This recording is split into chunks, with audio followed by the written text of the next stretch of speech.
listening to the Screaming Pods Network.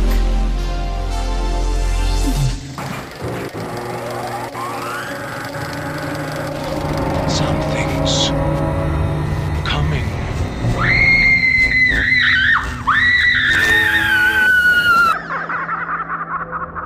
Stand by. Hold on to your hats, here we go.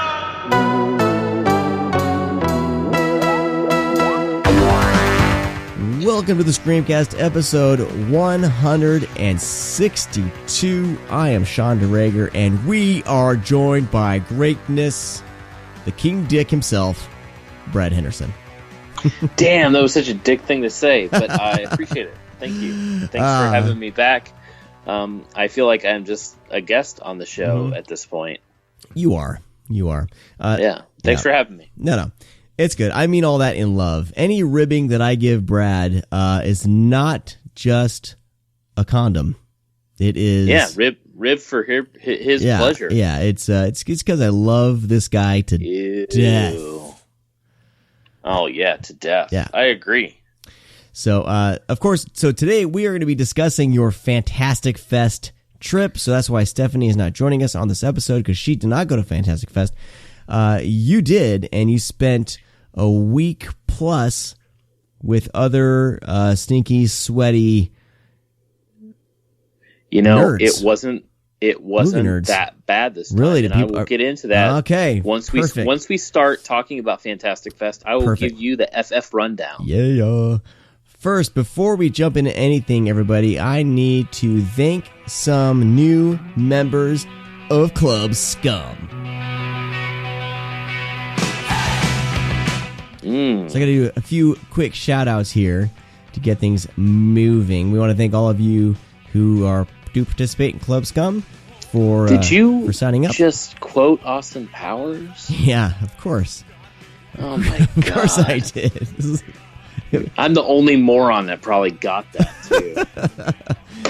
too. So we want to thank all of our Club Scum members. You guys really do help keep this thing running. You keep us motivated. We're not buying any, like, I know nothing about fancy cars, but we're not buying any Chryslers. Is Chrysler a nice car? Yeah, Chrysler LeBaron, brother. That's where it's at. Yeah, we're not buying like 300 bottles of scotch. I'm going to Costco and buying my scotch there. So this isn't for us to line our pockets. This is basically to help with the show, help with things. You guys help purchase a new microphone for Stephanie, which is much appreciated. Help for server costs, all that stuff. So yada yada yada. And you're part of this cool community. Like, we have a secret Facebook page. We talk back and forth on the Patreon page, and it's really awesome. And I love all of you who join up. So that said, I have 3 patrons to thank today. We need to give a toast to Brian Sauer. He joined Club Scum finally. So Brian, cheers. You know what? We were just talking today on social media and shit, and Brian does have to come back on. So we need to get some shows scheduled with him. I mean, him and Stephanie are like doing just the pods together like all the time, so it should be pretty easy to get him. Just the discs. Just the pods. Just the pods. Just the discs. He does like a blog show called Just the Pods. No, too. I think we have a new idea for a show. Because there's only like a couple podcasts out there. We just have a show where people review podcasts. Yeah, there are shows like that. Did you know that? That is weird. All right, continue. Those pop up, I'm like, I thought I was making a clever joke, and it's like, no, that's for real. There are real podcasts that do that. I don't know. So cheers, Brian Sauer. Thank you for becoming a member of Club Scum. Your membership card, sir, is on the way. Next up, big thank you to Joseph Craig for signing up and becoming a member of Club Scum. And he may be joining me on a future Armchair Philosopher, by the way. So, pretty cool that, like, people discovering, Screamcast, and then some crossover shit going on. And finally, like Allen Iverson. Yeah.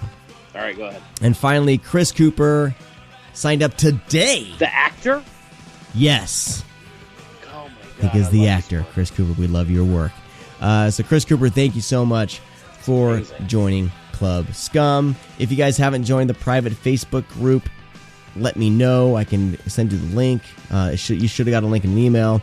And make sure you save your special little, I don't know, RSS feed to get outtakes and shit like that.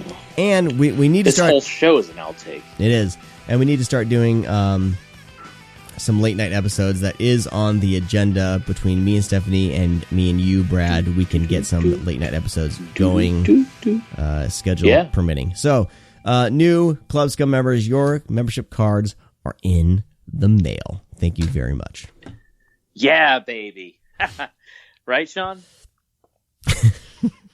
Right? Yeah. Yeah, baby. Oh my God. We're so bad. Pathetic. All right. So what's next? With that said, let's jump into a little section we like to call What's on Our Doorstep. Holy cow, I almost forgot. We'll get the door.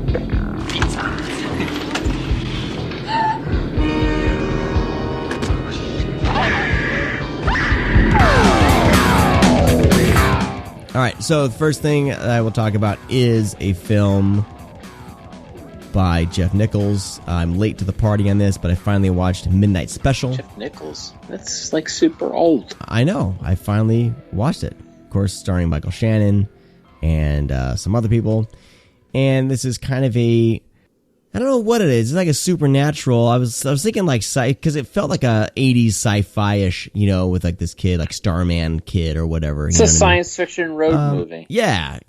And anyway, I'm not going to talk too much about it, but I really liked most of it. I think it kind of started falling a little bit flat towards the end, in my opinion. But I did like that there was some cult stuff in there, and that's always a plus for me. And of course, this, some supernatural sci-fi stuff going on with this kid. And Michael Shannon, always good in whatever he's doing. So that's my take on Midnight Special. Everyone's seen it. Yeah. I'm not going to do a plot synopsis or whatever. I like it.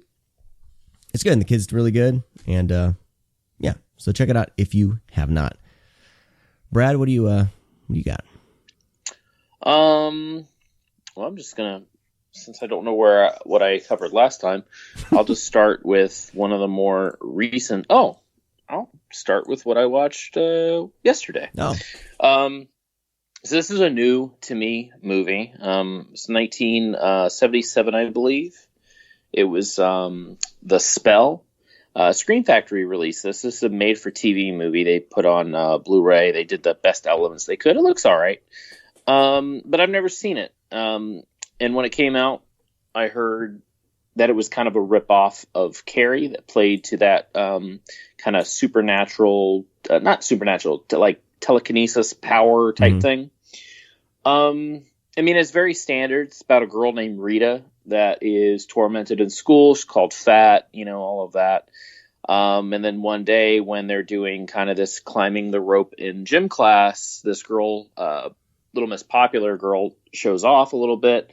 And Rita looks up at her, and then she falls off the rope and snaps her neck. Oh shit!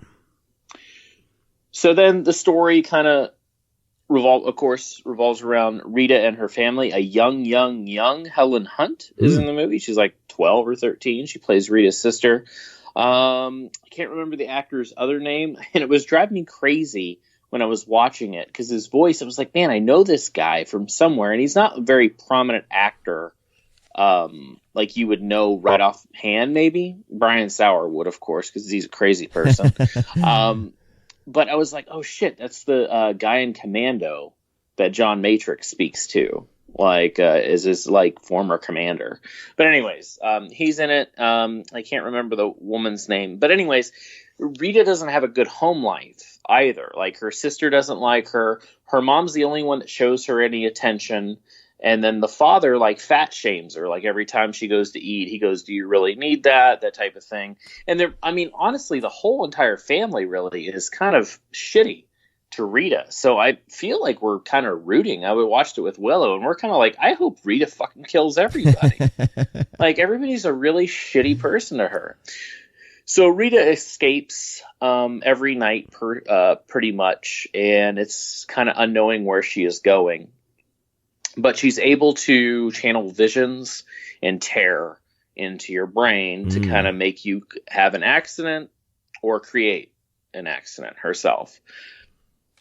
I enjoyed a good portion of it. I thought the ending fell a little flat. It does have kind of a really neat ending as far as a storyline goes, but how it kind of evolves and then falls flat with kind of, let's say, the action and the climax of it is just very underwhelming.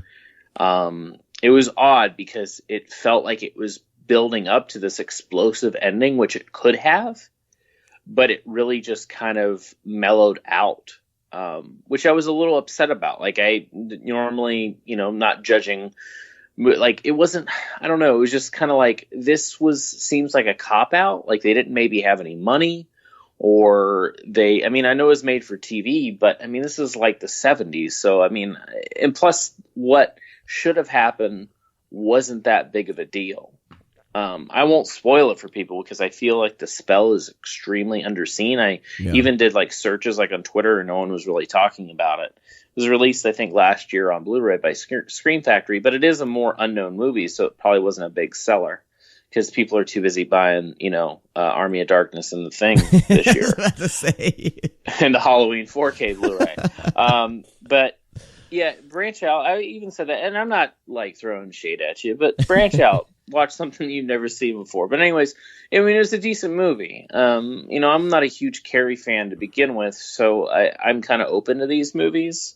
But I don't see too many similarities in Carrie. I just think at the time and kind of, it's not even I said telekinesis. It's not even telekinesis. It's telepathy mainly. Telepathy's kind of telekinesis' cousin. Well, like she's more or less shooting thoughts into your mind rather than moving things. Right. Okay. I always get those two confused for a quick second. But anyways, it's a decent film. So okay. Right on. All right. I watched this just came out on this was Scream Factory, of course, and they have their IFC, midnight series, which is kind of hit or miss. Some of these. At least they're putting IFC movies on Blu-ray because IFC is notorious for burying every film they pick up. Yeah, so IFC's always been a little bit hit or miss, but yeah, like that was the big frustration thing that I had was there would be a really good movie and they would only release it on DVD and it'd be like, God damn it! But they've had a few bangers here and there. I think last week we talked about I think with Stephanie I talked about Pyewacket, or maybe it was before. I think you and I did. Yeah, you and I did. Yeah, so I talked about Pyewacket. So this time I finally popped in Ghost Stories. Yeah. Which stars Martin Freeman, Andy Nyman, some other people, and Andy Nyman I think directed it too. Okay, or something. And this is kind of it's in a way it's an anthology film, but I like how they tie it together because it feels very organic. Because you have this kind of skeptic who's going, and he kind of he debunks kind of supernatural things and psychics and things like that. And he's kind of known for that. He has like a TV show, and he goes to kind of debunk or get some information about some supernatural things. And his journey takes him on interviewing 3 different people. And so there's 3 separate stories, but it's all kind of tied in with the skeptic, this guy's perspective, kind of doing the interviews. And I don't want to give anything away at all. I think that, like with most anthologies, 1 or 2 maybe are stronger than another. But I like that it's 3, because sometimes, these anthology films can just be a little bit too much. But I like that it's 3 kind of contained ghost stories, and all have different levels of some creep factor, and really well acted. And anything with when Martin Freeman shows up, of course, I'm always down to give it a little. That's like a little bump up on the pegs there. But yeah, it's a really good little ghost flick. I would definitely check it out if you're kind of building your Halloween watch lists. I would say this would be a fun one to add with some friends, and watch this. I enjoyed it. We programmed that for one of the midnights of the Florida Film Festival. I enjoyed it. I thought it had a great setup. I love the first segment because that's with the guy that's with the trains, right? Yes. It's been a while since I've seen it. He's like a night. He's like a night watchman. Or something. Yeah, I don't know if it was like a train station or if it was like a mine. I don't. So it was an abandoned asylum. I really loved the second one. However, I felt like it was cut like 5 minutes short because I felt like it was going to get really intense with inside the car. But it just kind of ended. Yeah. And then Martin Freeman was fine, but I mean, it all does come together at the end. That was kind of cool. Like it was definitely a planned, wraparound, which is better than most of these horror anthologies, which obviously sometimes don't even have a wraparound, and if they do, it's kind of like last minute. Yeah, it's fine. Yeah. So that was Ghost Stories.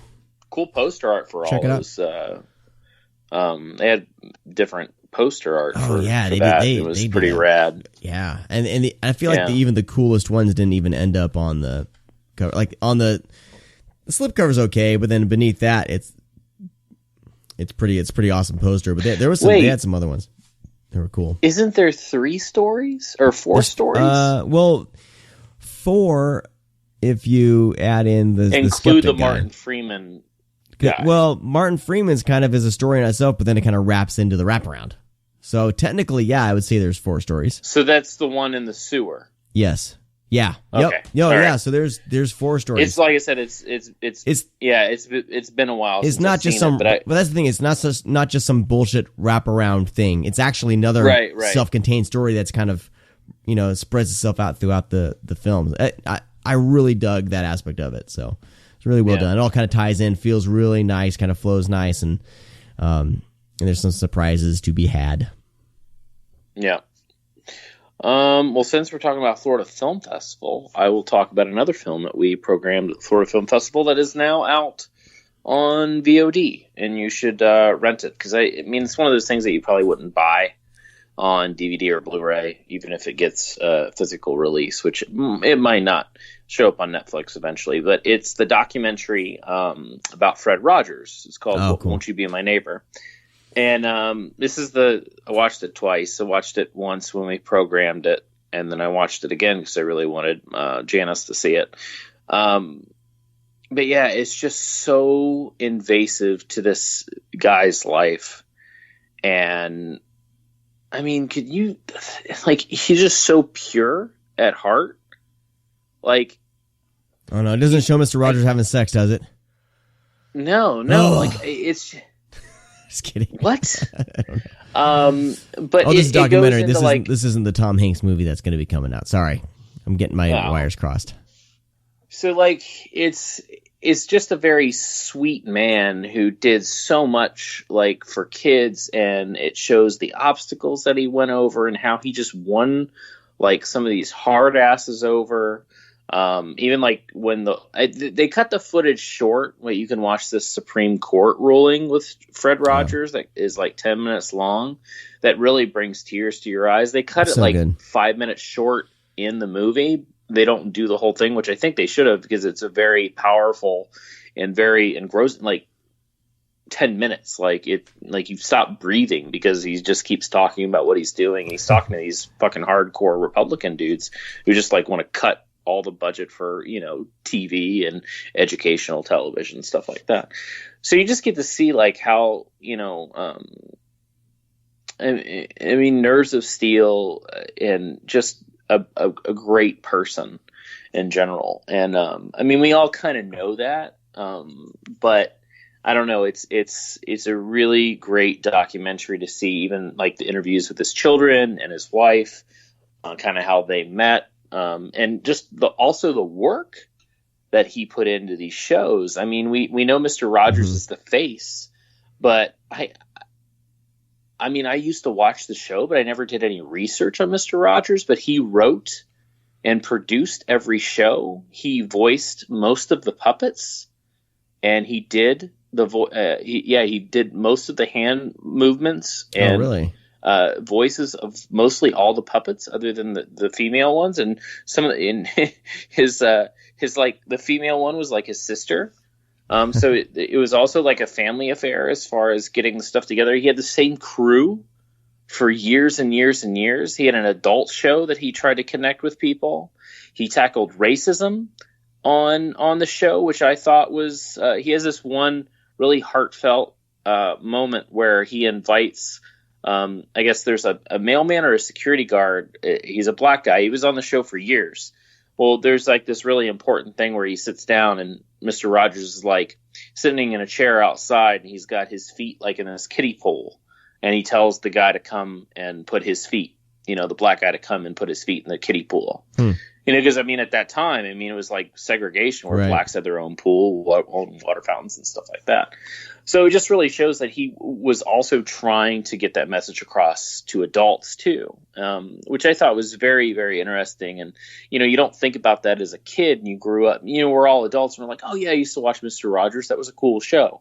But I also, I'm not going to get too political, but I have this theory that if we still had shows like Mr. Rogers, like educational as far as like health and being a good person, we would not have some of this terrible shit that we had. We still have educational stuff like Baby Einstein and Bubble Guppies and shit like that, but it doesn't teach you values. Like Mr. Rogers was solely like values and how to be a good person. These other things are teaching kids how to count and everything, which is fine. That's great.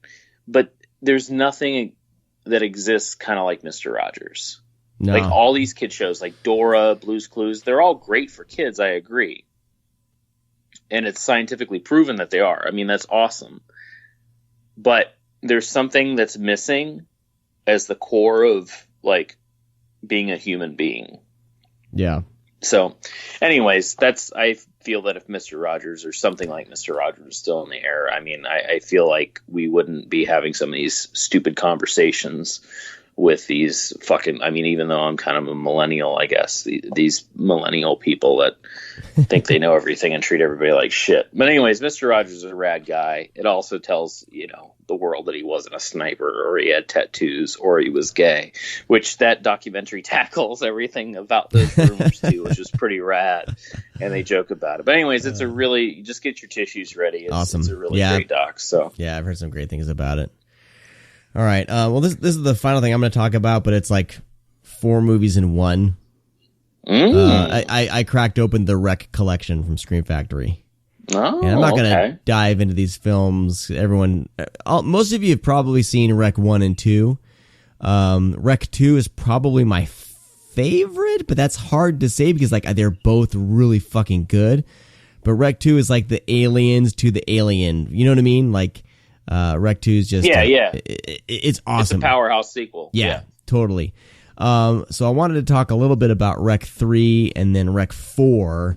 But Wreck 3 surprised me on, like, there's a couple things going on. Like, it starts off with the first person thing, and then it transitions into more of a standard film. And I found that to be very, like, an interesting choice. I didn't hate it, but I was kind of like, oh, wow, we're transitioning into just more of kind of a splatter zombie flick. And it becomes that. And, for that part of it, it's fun. There's some good gore in it. There's some surprises in it. And I'm not sure. I haven't read up on the mythology of this series, but I'm thinking. What do you want to know? What do you want to know? It stays in line with that when all the zombies kind of stop in one spot. I don't think this is a spoiler, but they all kind of start looking. They're up not in the zombies. Air. Well, yeah, I know. They're infected. It's a virus. But no. It's not. It's possession. Okay. No, it's possession that's brought on by bites. Basically, it's a zombie. Yeah. It's still a zombie movie. That's the thing is the first movie is a zombie movie, and then you learn that it's a fucking it's fucking demons and shit. Huh. I think the sequel's totally rad. Awesome. So anyway, Wreck 3, I had fun with it. I was a little surprised at the direction that they go because, I guess, I don't know. Because they had that one guy that was like, well, I'm going to keep filming, and I'm like, oh, okay, I get how that can happen. And then there's surveillance stuff. And then it just kind of transitions into like a well-filmed, horror flick. What did you think about that? Well, here's the thing. This is my REC ratings. Okay. 2, Mhm. 3, Okay. 1, and then 4 is like way, way, way down in the garbage can. But I like 3 quite a bit. Nice. Okay. What Like a lot. What made it stand out for you above the other films? I like how they do it. First off, it's a prequel to everything, Mhm. and I think that's rad. And there's plenty of things that kind of loop into the first film. I absolutely love the relationship between Koldo and what's the girl's name? How do you remember people's names in movies? I've never. Was it understood how to do Clara? that. Clara? It's by the actress. Yeah, is Clara. Letitia Clara and Dolera. Koldo. Yeah. Letitia Dolera is the lead. She's Plus, great, man. She's awesome. She's fantastic. When she's carrying the chainsaw down in like the fucking tunnels and covered in blood in her wedding dress, that's like my favorite thing ever. But I love the relationship between those two because the first 2 movies are, basically, you're getting in and you're trying to get out. Right. Virus gets out, Angela's out and about and just doing her thing. And then the third one takes us back, which I loved. But my biggest thing is I love the interactions with the family, but more or less Koldo trying to get to Clara. And just like the dialogue, they keep saying like, I love you, my love. I'll get to you, my love. And it just ends like with this horrific ending. And I'm like, tears me apart. Man. And yeah. And I love the comedic aspect to it. I love the horror aspect. I do love the change with it's not really a found footage movie anymore. Uh-huh. I think they handle that so cool. Like the way that they do it, it's and it like has a narrative, and I think all of it works. And awesome. I say that 3 is better than 1, but I really think the first 3 are a extremely just solid trilogy. Yeah. And then in 4 we get a zombie monkey, which is fucking stupid. I wasn't going to talk about 4 very long. They kind of ignore the fact that it's demons. Right. Because is the demon inhabiting the monkey? I get. Well, if I just look think at it's Brad. stupid. If you go to the New Testament, Jesus does exorcise some demons, and they go and possess pigs and run off a cliff. So technically, if you're going to go into the spiritual realm, like it has been documented in religious texts that animals can be possessed by demons. Cool. But part 4 still sucks. It's not that good. But you have the return of the Rec 2 actress. Which I was like, oh, okay, cool. And then for Angela, for Angela. And then as the movie goes along, I'm like, oh, not so cool. Okay, and it was just kind of very derivative. So, but the box set is cool if you like all these movies. Scream Factory did a bang up job with this. I think I own like either Canadian or Spanish Blu-rays of it's 1 the and Canadian 2. Ones. I own all 4. That E1 Entertainment put them out. But if you don't own these, definitely grab these. They have some some good stuff in them. They're not like totally stacked as far as extras go, but there's enough in there. And I think this was like for 4 movies, it was pretty cheap. I think it was like $30 is what I paid for it. Yeah. So, but or you could save your time and watch Baliegros and Paco Plaza's other films. Oh. Which are better. I highly recommend Baliegros. I hope I'm saying that correctly. Jaime Baliego, whatever's. You're asking the wrong person. I fuck up every name I mention. His debut film, which I don't think it's available anymore on Blu-ray cheap. You can try, but it's called The Nameless. Oh, cool. And it's about this family that their daughter is kidnapped. And so the mother and father start to fall apart just because of the stress and everything of their daughter missing. And then like 15, I forget how many years, like 10, 15 years later, they get a call from her. And it's these guys playing this game with the family. Oh, shit. It's really fucking good. I think The Nameless is going to be one of those films that gets picked up by somebody. Because it was on like... what What bullshit? Some Miramax owns it. Miramax. Well, Miramax owns it, movie. but it was Echo Bridge. Echo Bridge. Fuck. But Echo. Well, actually, if that's the case, then Film Rise probably owns it because that's who bought. I actually know that full story of how that all unfolded. Okay. Well, it's got to get a better release. I'm assuming. And then Darkness with Anna Paquin is fine. Oh, okay. Did The Fragile with I know, even though you look at it, Callista Flockhart's in it, but I mean it's made in Spain. It's a very, very good horror film. Very creepy. And then my favorite movie he's ever done is Sleep Tight, which is fucking terrifying as far as like the characters go. It's not a scary movie, but Cesar is fucking horrifying. But it's one of those movies that you just love the bad guy, which it's sick. Like, I watched Sleep Tight and I just love the bad villain, and he's just a terrible person. But anyways, and then he also wrote The Nun from 2005, not the Nun, the new Nun. The old Let's Nun. not talk about that movie. So, do you have maybe we can do like two more for you? I'm done. So do you have a couple more for you, and then we'll move on into Fantastic Fest madness? No, but I will say that he also has another film. There's a pack that you can buy on DVD, or you can buy them super cheap on Vudu. It's called 6 Films to Keep You Awake, and it's a Spanish horror box, kind of like how they did the 8 films, like then the dark bullshit that they did over here in the U.S. Well, anyways, both of Paco Plaza and Baleago have films in there. Baleago is called To Let, which is really good. It's about a woman that goes into an apartment building to rent, and then all the tenants are fucking nuts.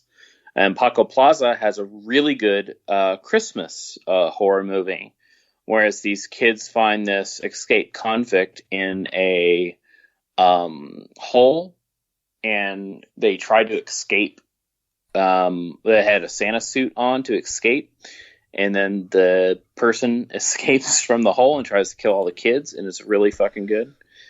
And then he also had Veronica that just came out. It hit Netflix. It's pretty good too.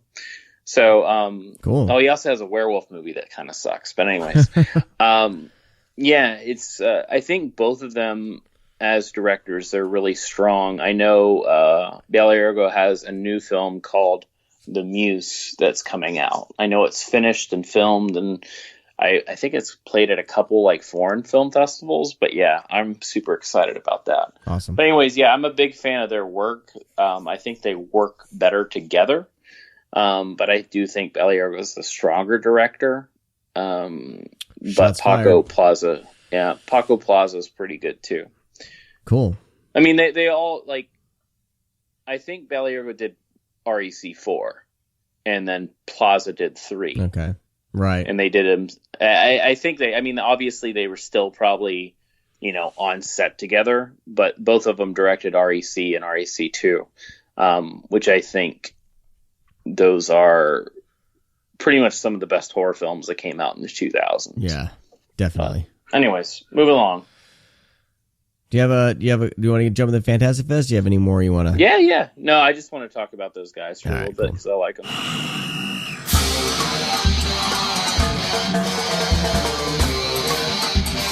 Let's jump into Brad's excursion down to Austin, Texas for Fantastic Fest 2018. My 8th year. Oh my God, man. My 8th year. So, and, how many films did you watch this time around? How many films did you watch? I think that I saw like 27 or 28 at the fest. Okay. But I've seen more than that played at the fest because of kind of helping other festivals with programming and also trying to pick up other films for other companies. So I've seen more, which I'll talk about those too because I've seen the films. Okay. So how do you want to organize this? I'm just going to let you go, and I'm going to interject with dumb shit questions probably here and there. But this is from here on out, man. This is your recollection of Fantastic Fest 2018. You know, a lot of our compatriots were there. A lot of people we bumped shoulders with here online and social media. Rob Hunter was there. Yeah. Anya was see there. Rob a little bit. I got to hang out with Anya just a tiny bit, Yep. say hello. It's funny, like everyone's there, but you all kind of briefly like. Right. It's funny. You really don't see too many people. Like, you know, there was people there that I wanted to meet, but I never got to see. Yeah.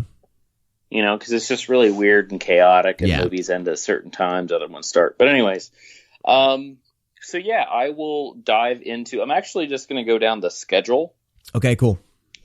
Because, like I said, some of these films I may have seen even last year, and just haven't. You know, I didn't see them at the fest. I just saw them a while ago.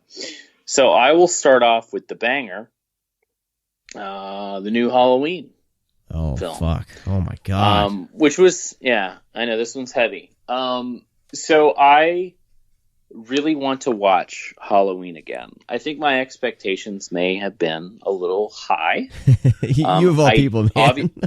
I obviously did not hate the film. I would never, ever, ever, ever say I disliked it.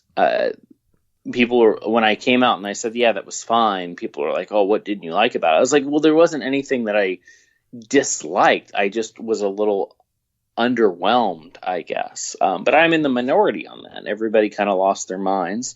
But see, nobody's really dissected the Halloween films like you have. Like, you've taken your fandom of Halloween to a completely whole other level. So...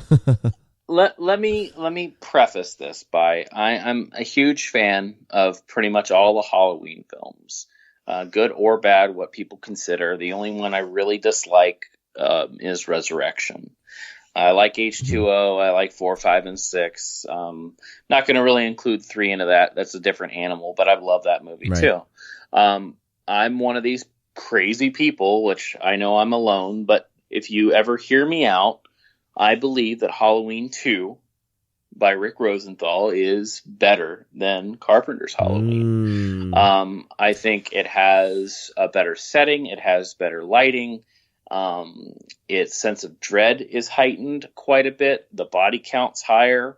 Myers is more relentless. And the score is just a powerhouse. Even though it's the same thing, they did a more synth on this one because he was working with Alan Howarth, and I think that really brought out the power. And I know, like, people now are like, "Oh man, Laurie's it's a dumb plot." Dude, we dealt with that for years, and no one fucking cared. But since I guess this new movie's out, I guess that's a dumb plot line, which I know Carpenter wasn't a fan of it of himself, but it doesn't make the movies bad. But anyways, this movie is the second film after the Carpenter's original.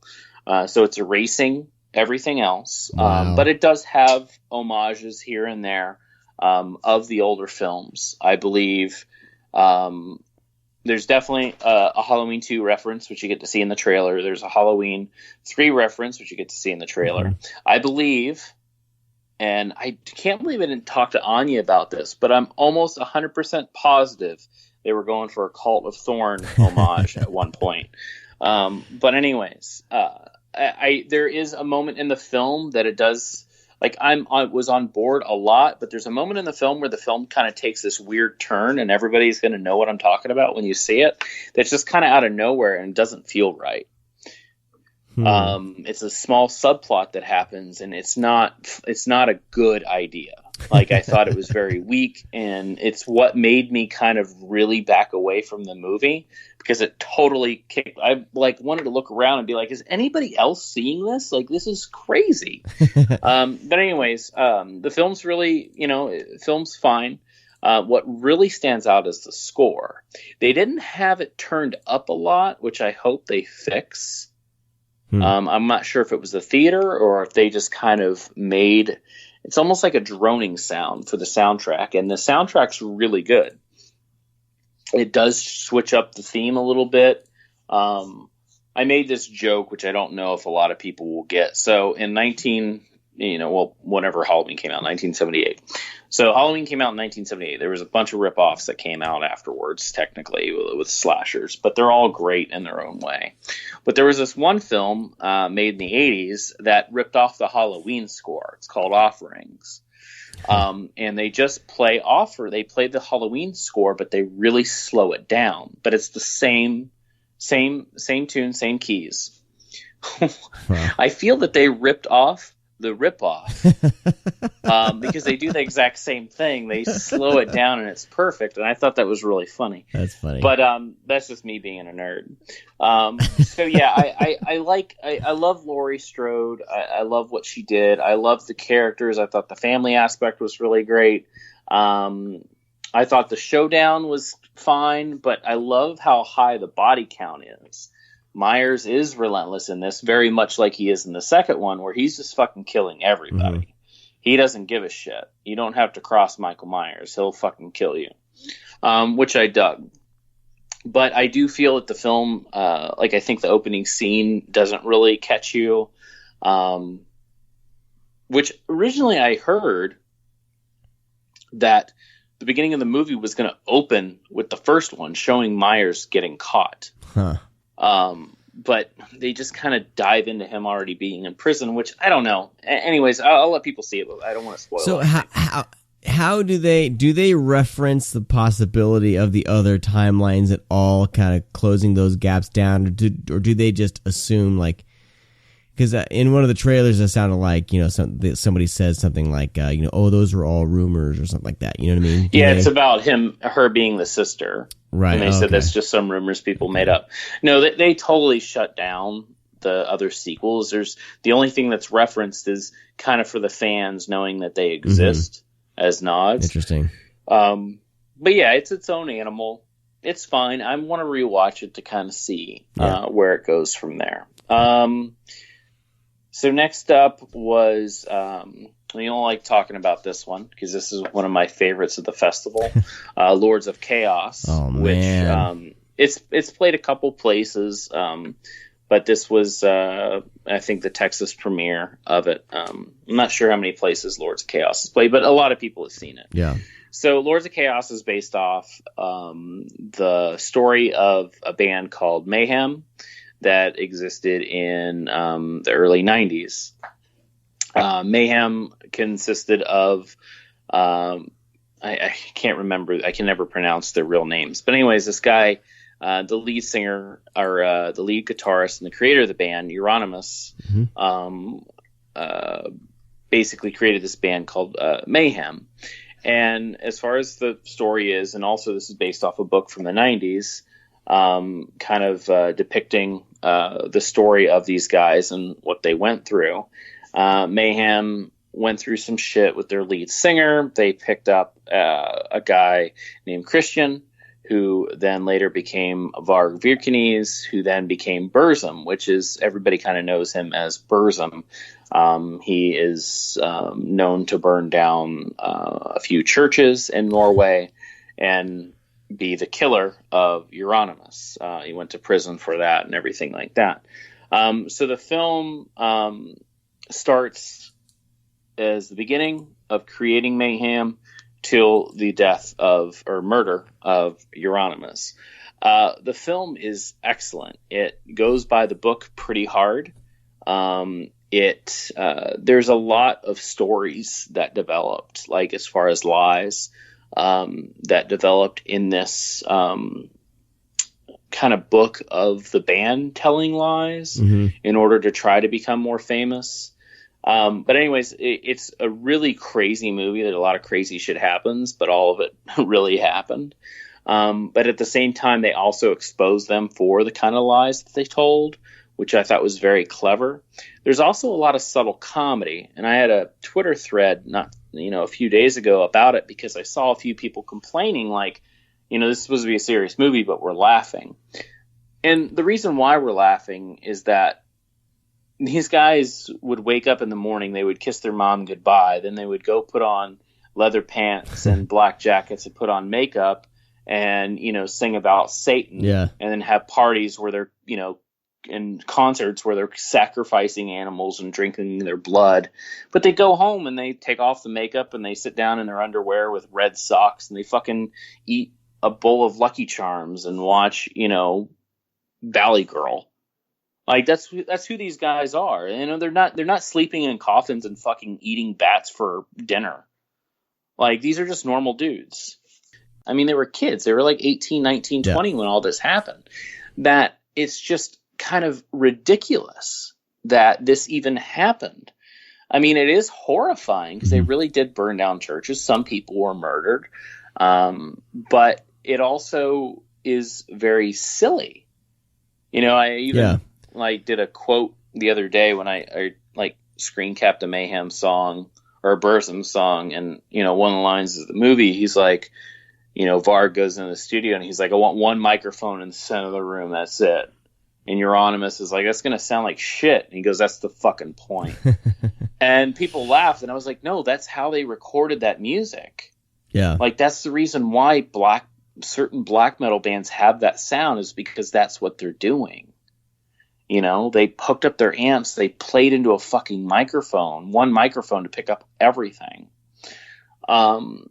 So there's also like Rory Culkin's amazing in this movie, by the way. He's such a good actor, and he plays Euronymous. Are they speaking English or are they speaking Norwegian? No, it's all English. Okay. Because I know one of the Skarsgårds, little Skarsgård is in it.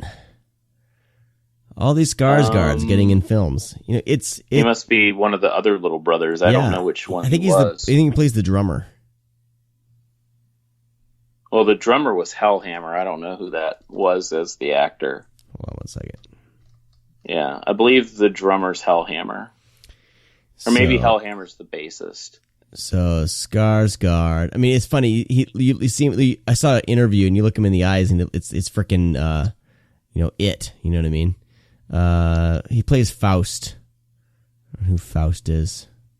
So not Hellhammer. Sorry, Faust. I think that was a later member of the band. Right. Maybe he has kind of a cameo in the film. Okay, so he's in it. But he was in all the main interviews with the director, Rory Culkin, and everything. So, at Sundance or whatever. So, but yeah, the Skarsgård. I know who he is. Yeah, he's freaking. Look him in the eyes. He's up the names. He's Pennywise. Yeah, well, the thing is, in the film, he has hair over his face the entire time. So that's probably what it is. All right. Faust. Yeah, he's He came in. I think he came in later in the band. But anyways, okay, cool. There's so many switch ups with the band. There's been like 30 members. But anyways, yes, there was even moments where like Rory Culkin gets out of the bed and he's got like pink underwear on. Not like hot pink, but he's got like pink underwear to use the bathroom. People giggled. Well, that's part of the laughter and humor of this. These dudes were normal, right? They just did some really fucked up shit. Yeah, they got in over their heads. The only thing that really sucks is the whole, dead suicide, which is horrific on the screen, by the way. Oh my god! And then what? Well, no, you read up the story, and was it Euronymous? Euronymous finds him. I don't know if they did this in the movie, but this is in the story, the book, and I think even the documentary. And he kind of rearranges some things and takes pictures of it, and is like, he thinks it's just the coolest thing. Yeah. She's like, oh my. And the story of them, the band getting together, eating dead's brains, and using the skull as necklaces. So Christ. I mean, all that happens in the film, and they talk about that and talk about kind of the lies between all of that shit. But anyways, the real story is crazy. No, it's insane. Yeah. But anyways, it's a great movie. You don't have to like black metal to like it. There's plenty of other music in the film. They have Accept and Sodom and all this other stuff. It's just not strictly a Mayhem and Burzum recording. But they use Mayhem and Burzum's music in the film, and it's funny because Varg Vikernes, who was what's his name? He was responsible for the murder of. He's Christian. Yeah, that's his name, Christian. Which they make fun of in the movie, which is funny. He's like a blogger, YouTuber, and stuff, and musician still. And he's very upfront with everything. He even on YouTube he explains how the whole murder went down, and he claims it's self-defense. But he thinks like the book is shit, and he thinks that the movie, I don't know when this was recorded, but he's like said that, Mayhem never gave permission to use the music, and same with Burzum and things like that.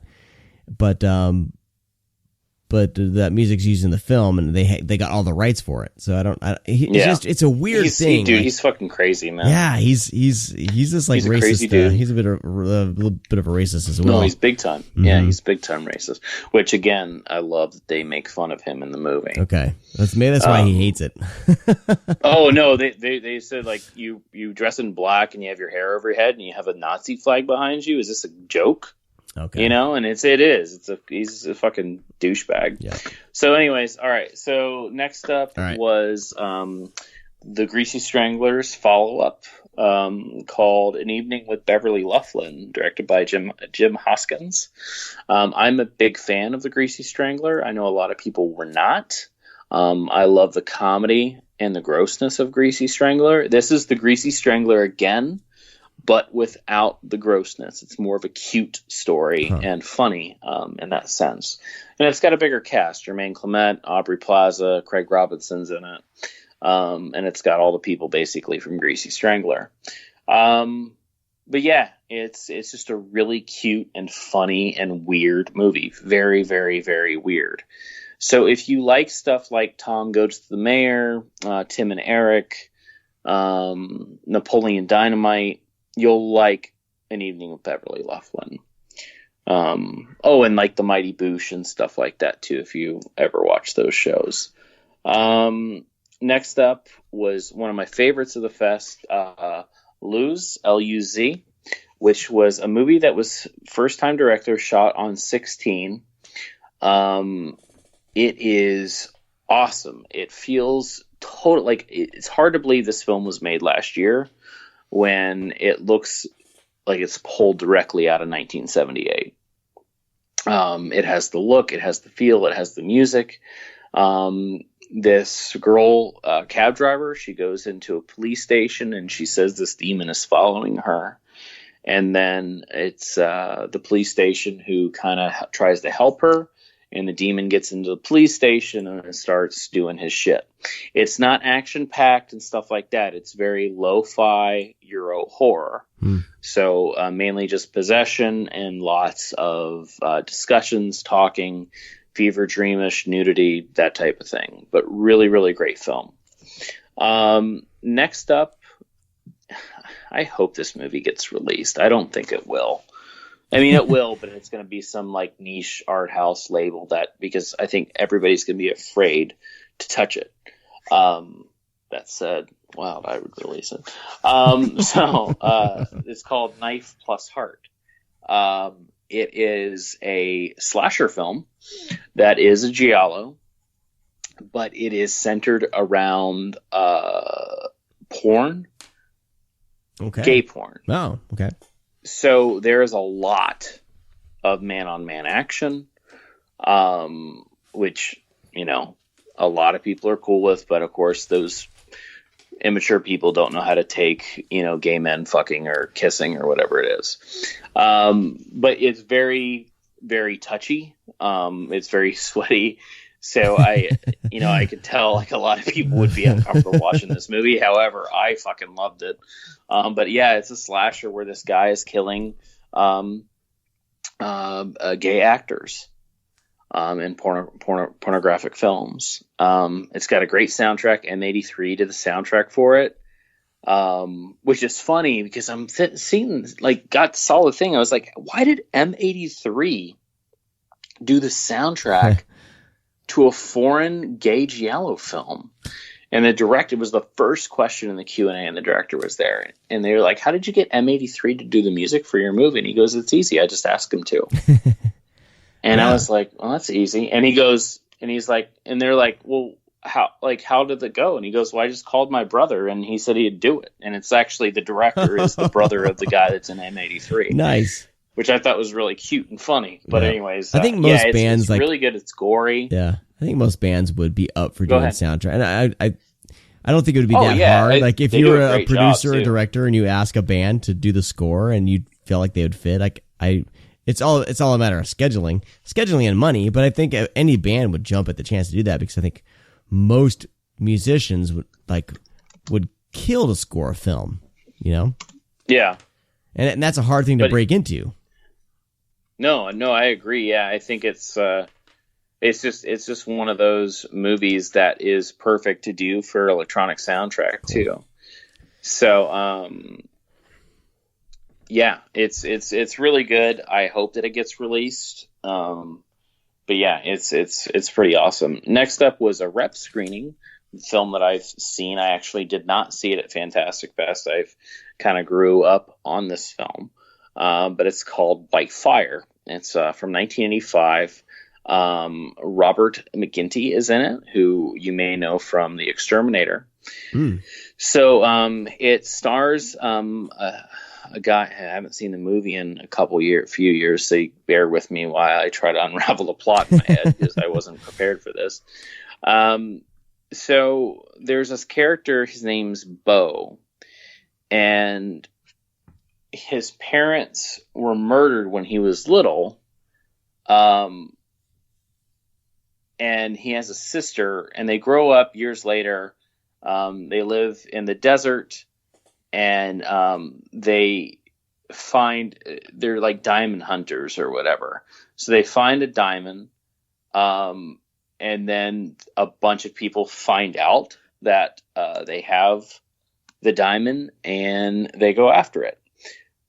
White Fire is insane, because that plot sounds normal, but there's bloodshed, there's chainsaw fights.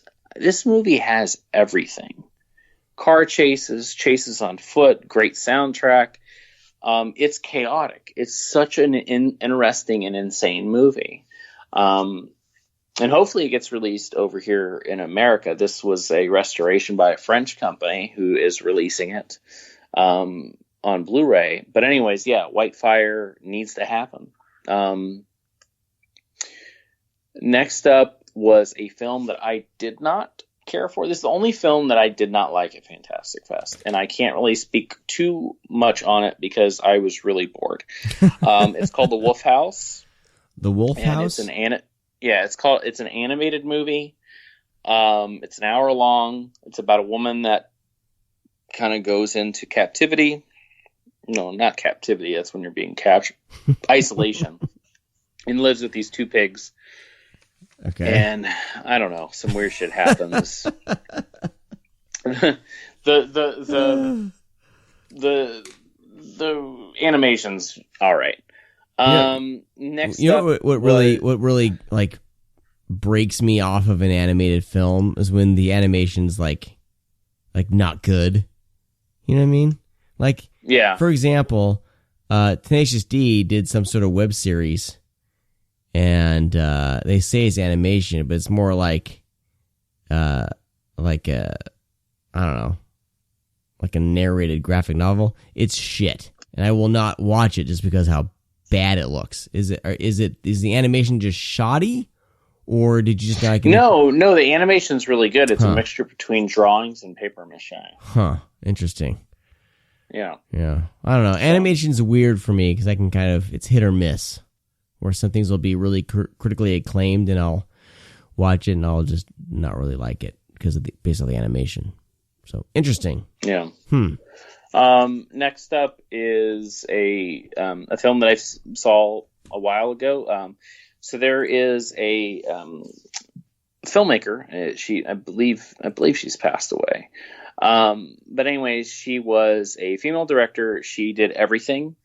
And she made, I believe that she only had one movie. She did a few shorts other than that. So her name's Sarah Jacobson. She did this short film called I Was a Teenage Serial Killer, which played as well as her feature Mary Jane's Not a Virgin Anymore.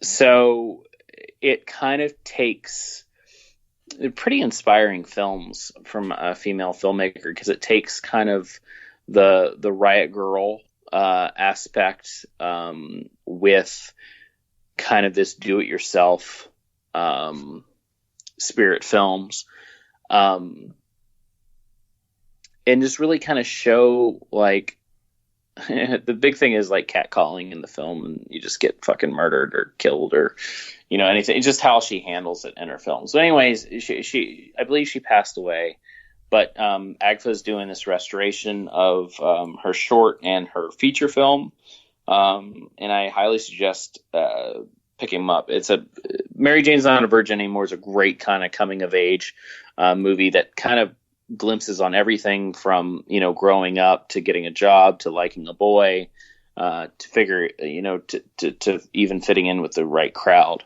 But yeah, a really great film. I highly suggest checking it out, and I would like to see the restoration of that. What's it called? One more time. Next, what's it called? Mary Jane's Not a Virgin Anymore. Mary Jane's not. I'm writing all these down. Mary Jane's Not a Virgin Anymore. Okay. And then next up was Donnybrook, which I really, really enjoyed. Jamie Bell and Frank Grillo are in this. It is a movie, quote unquote, bare knuckle boxing, but there's not too much bare knuckle boxing in it. It's about this guy who is completely down on his luck that trying to get to a place called Donnybrook, where he's able to enter into a bare knuckle boxing competition. On the side, Frank Grillo plays a bad guy this time. Wow. And he is a meth-making, murdering fiend. And he's going to Donnybrook, too, to find this guy and his sister. Frank Grillo's sister. Pat Healy makes an appearance, which is fun. He's pretty much the best part of the movie. He doesn't have a very big role, but he's great. But yeah, I think it's pretty intense. It's another road movie. Don't go in thinking you're seeing, Creed, but it has a pretty good buildup. I thought the ending fell a little flat with the bare knuckle boxing portion, but I think they're trying to keep a realistic approach to the film and not make out this like 21 round boxing match between two guys. Cause all in all, Frank Grillo would fucking murder people. Yeah. Well, he does. He murders everybody. That dude is so damn ripped. He posted a picture of himself shirtless a while ago, and I was just like, fuck. I just gave up. It's like, I'm just going to eat cheeseburgers the rest of my life. There's no way.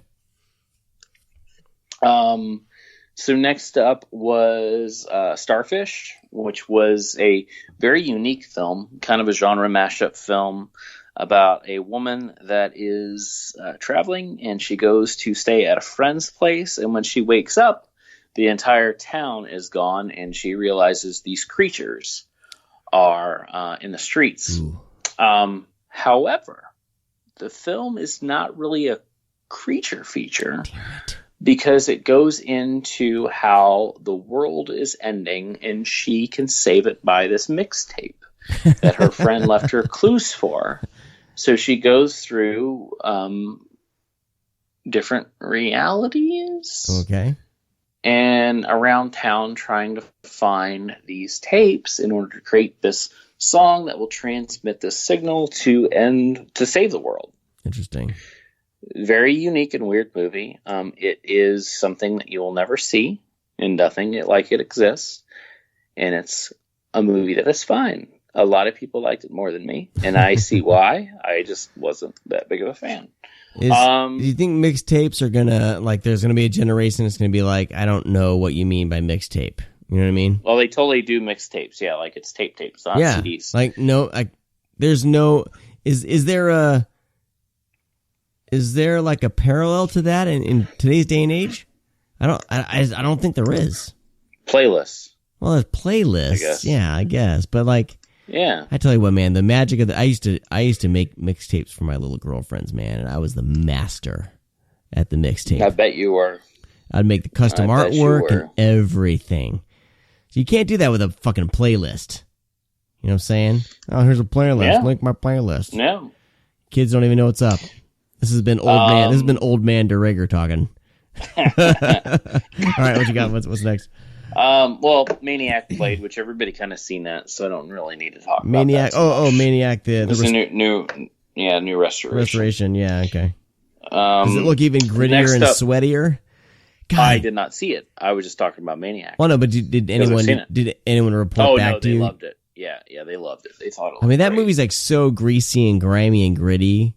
Like, probably the most greasy and grimy, gritty, like, New York movie I've ever seen in my life. Like, you feel yourself. You feel like messy when you're watching. Squad. Vice Squad? Yeah, watch Vice Squad. Okay. That will really fuck you up. Okay. Or Driller Killer. Yeah. Gotcha. So next up was the Netflix movie. I was very, very excited to see this. It's by the director of The Raid and The Raid 2.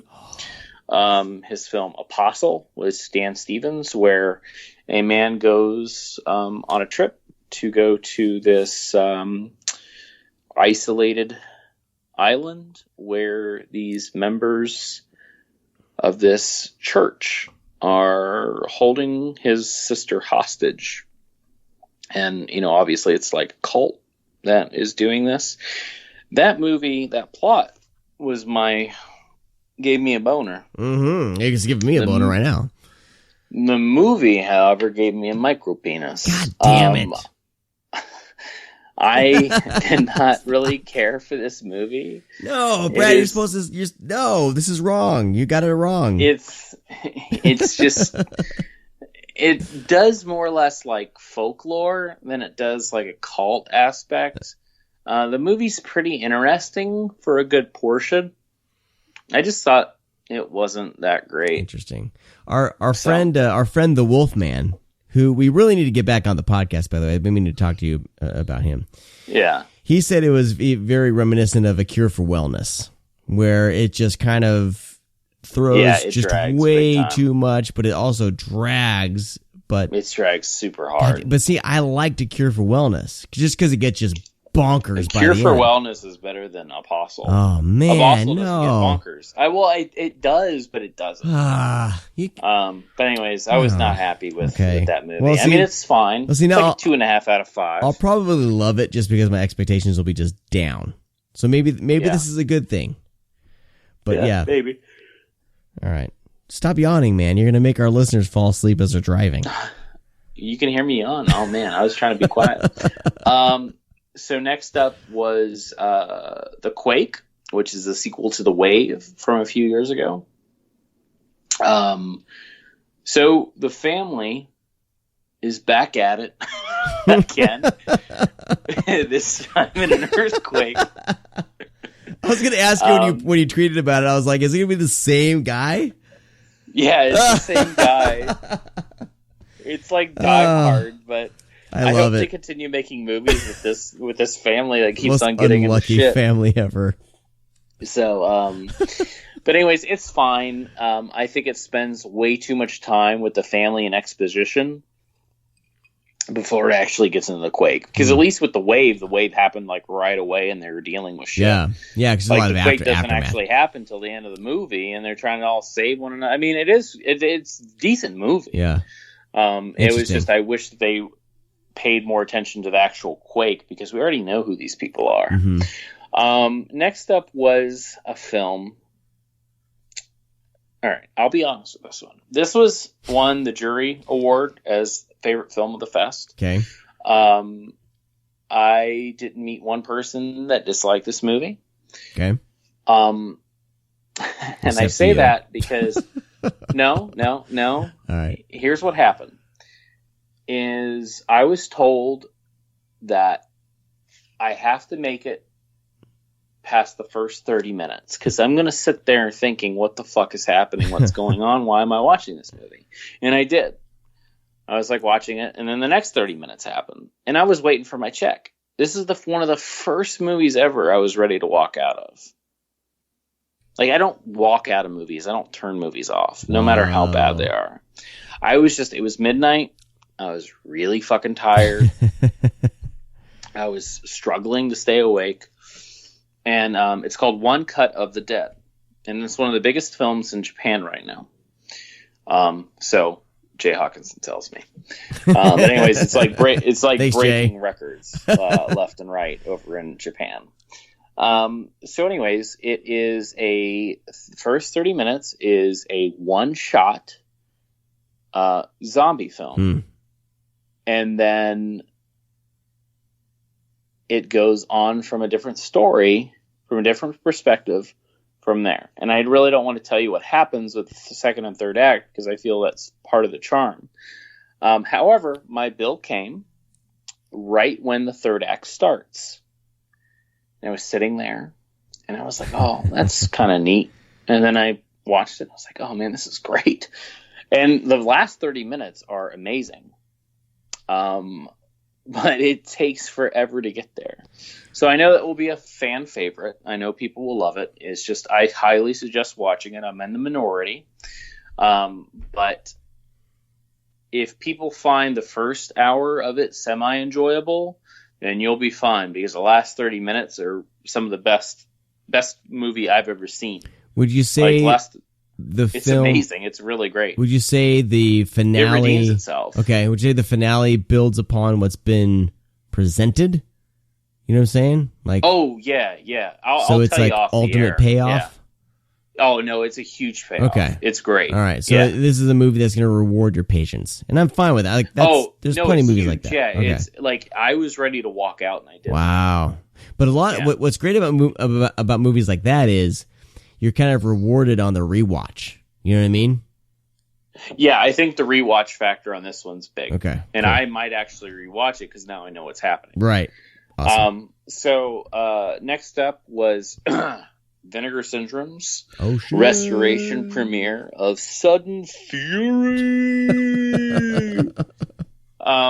Peter Kowalski introduced this movie for us, and he did a great job because he said it's like Blood Simple but Canadian and called it Maple Simple, which I think is perfect because it perfectly sums up the film. So Sudden Fury is about a man and a woman that are driving, and he propositions his wife to give him some money for a business he wants to start. And she respectfully denies him the money, and he soon realizes that his wife is planning on leaving him, and that's one of the reasons why she doesn't give him money. So he attempts. He gets. So they don't have a joint accident. account. They don't have a joint account. No, apparently. No joint account. Interesting. Okay. So he runs off the road accidentally, and she's severely injured. And so, in a way, for him to inherit the money, he leaves her for dead. In the meantime, a passerby. Is that what you call him? Passerby on the car? Passerby. Is that a correct thing? Passerby. Well, anyways, This guy sees the car and helps the woman, and she unfolds the story. Oh. So he tries to hunt down the husband, and it gets crazy. Yeah. So it becomes a cat and mouse game of this guy tracking. It's unlike. I was happy how the screening went because as Vinegar Syndrome released crazy movies, The Unwanted Children of cinema, and a lot of our stuff is goofy, and I didn't want people to think this is going to be like Raw Force Part 2 or something. It's a very standard. It wouldn't be bad though. No, it wouldn't. But I didn't want people to think that. Gotcha, and it's actually just a really tame thriller. Okay, right. It's not. But anyways, it's great. Yeah, and it's a great movie. So check it out. I think it hits in November. Dude, the plot, the plot synopsis, man. I'm in. Yeah, it's totally a great in. movie, man. It's fantastic. Yeah. Next up was let's see, Cam. This was a little bit lower on my list. It is about a webcam girl who does her little nudie shows, and is making money trying to break the top 50. And it's a really hard gamble out there with all these, cute ladies doing all these nudie shows. Right. Some competition and there. then one day she logs in, or she tries to log in, and she can't. And then she realizes that her webcam is still going with her, but she's not the one in the picture. Oh, shit. It looks like her. It sounds like her. So she tries to figure out why this is all happening. That's about it. Next up is it like, it's not one of those movies where it's like through the computer, is it? No. Okay. No. It's not. The title Cam. There's this one show. One show is it? Wait, it's one movie with what's the actor? His last name's Cho. He played Scotty. He's not Scotty. God damn it! I'm failing right now. John Cho. John Cho. Is there a movie with John Cho? Is there a movie with John Cho where he's on like a webcam or something? Oh, the movie that was produced by the guy that did Night Watch? I guess. Yeah, I can't remember the name of the movie. It I played a Fantastic I have Fest. zero Or a South by. urge to see that film at all, but people say it's good. It's actually pretty good, yeah. Weird. I can't think of it. Profile, I think is the name of the movie. Profile. Okay. Profile. See, you see how I get these all confused? It's nothing like Unfriended. It's nothing like Open Windows. It's nothing like The Den. It's all those movies are better than Cam. So Terrified was one of the next one. This is a Shudder movie. This movie's really fucking good. It's really scary. What's it called? Terrified. Terrified. Okay.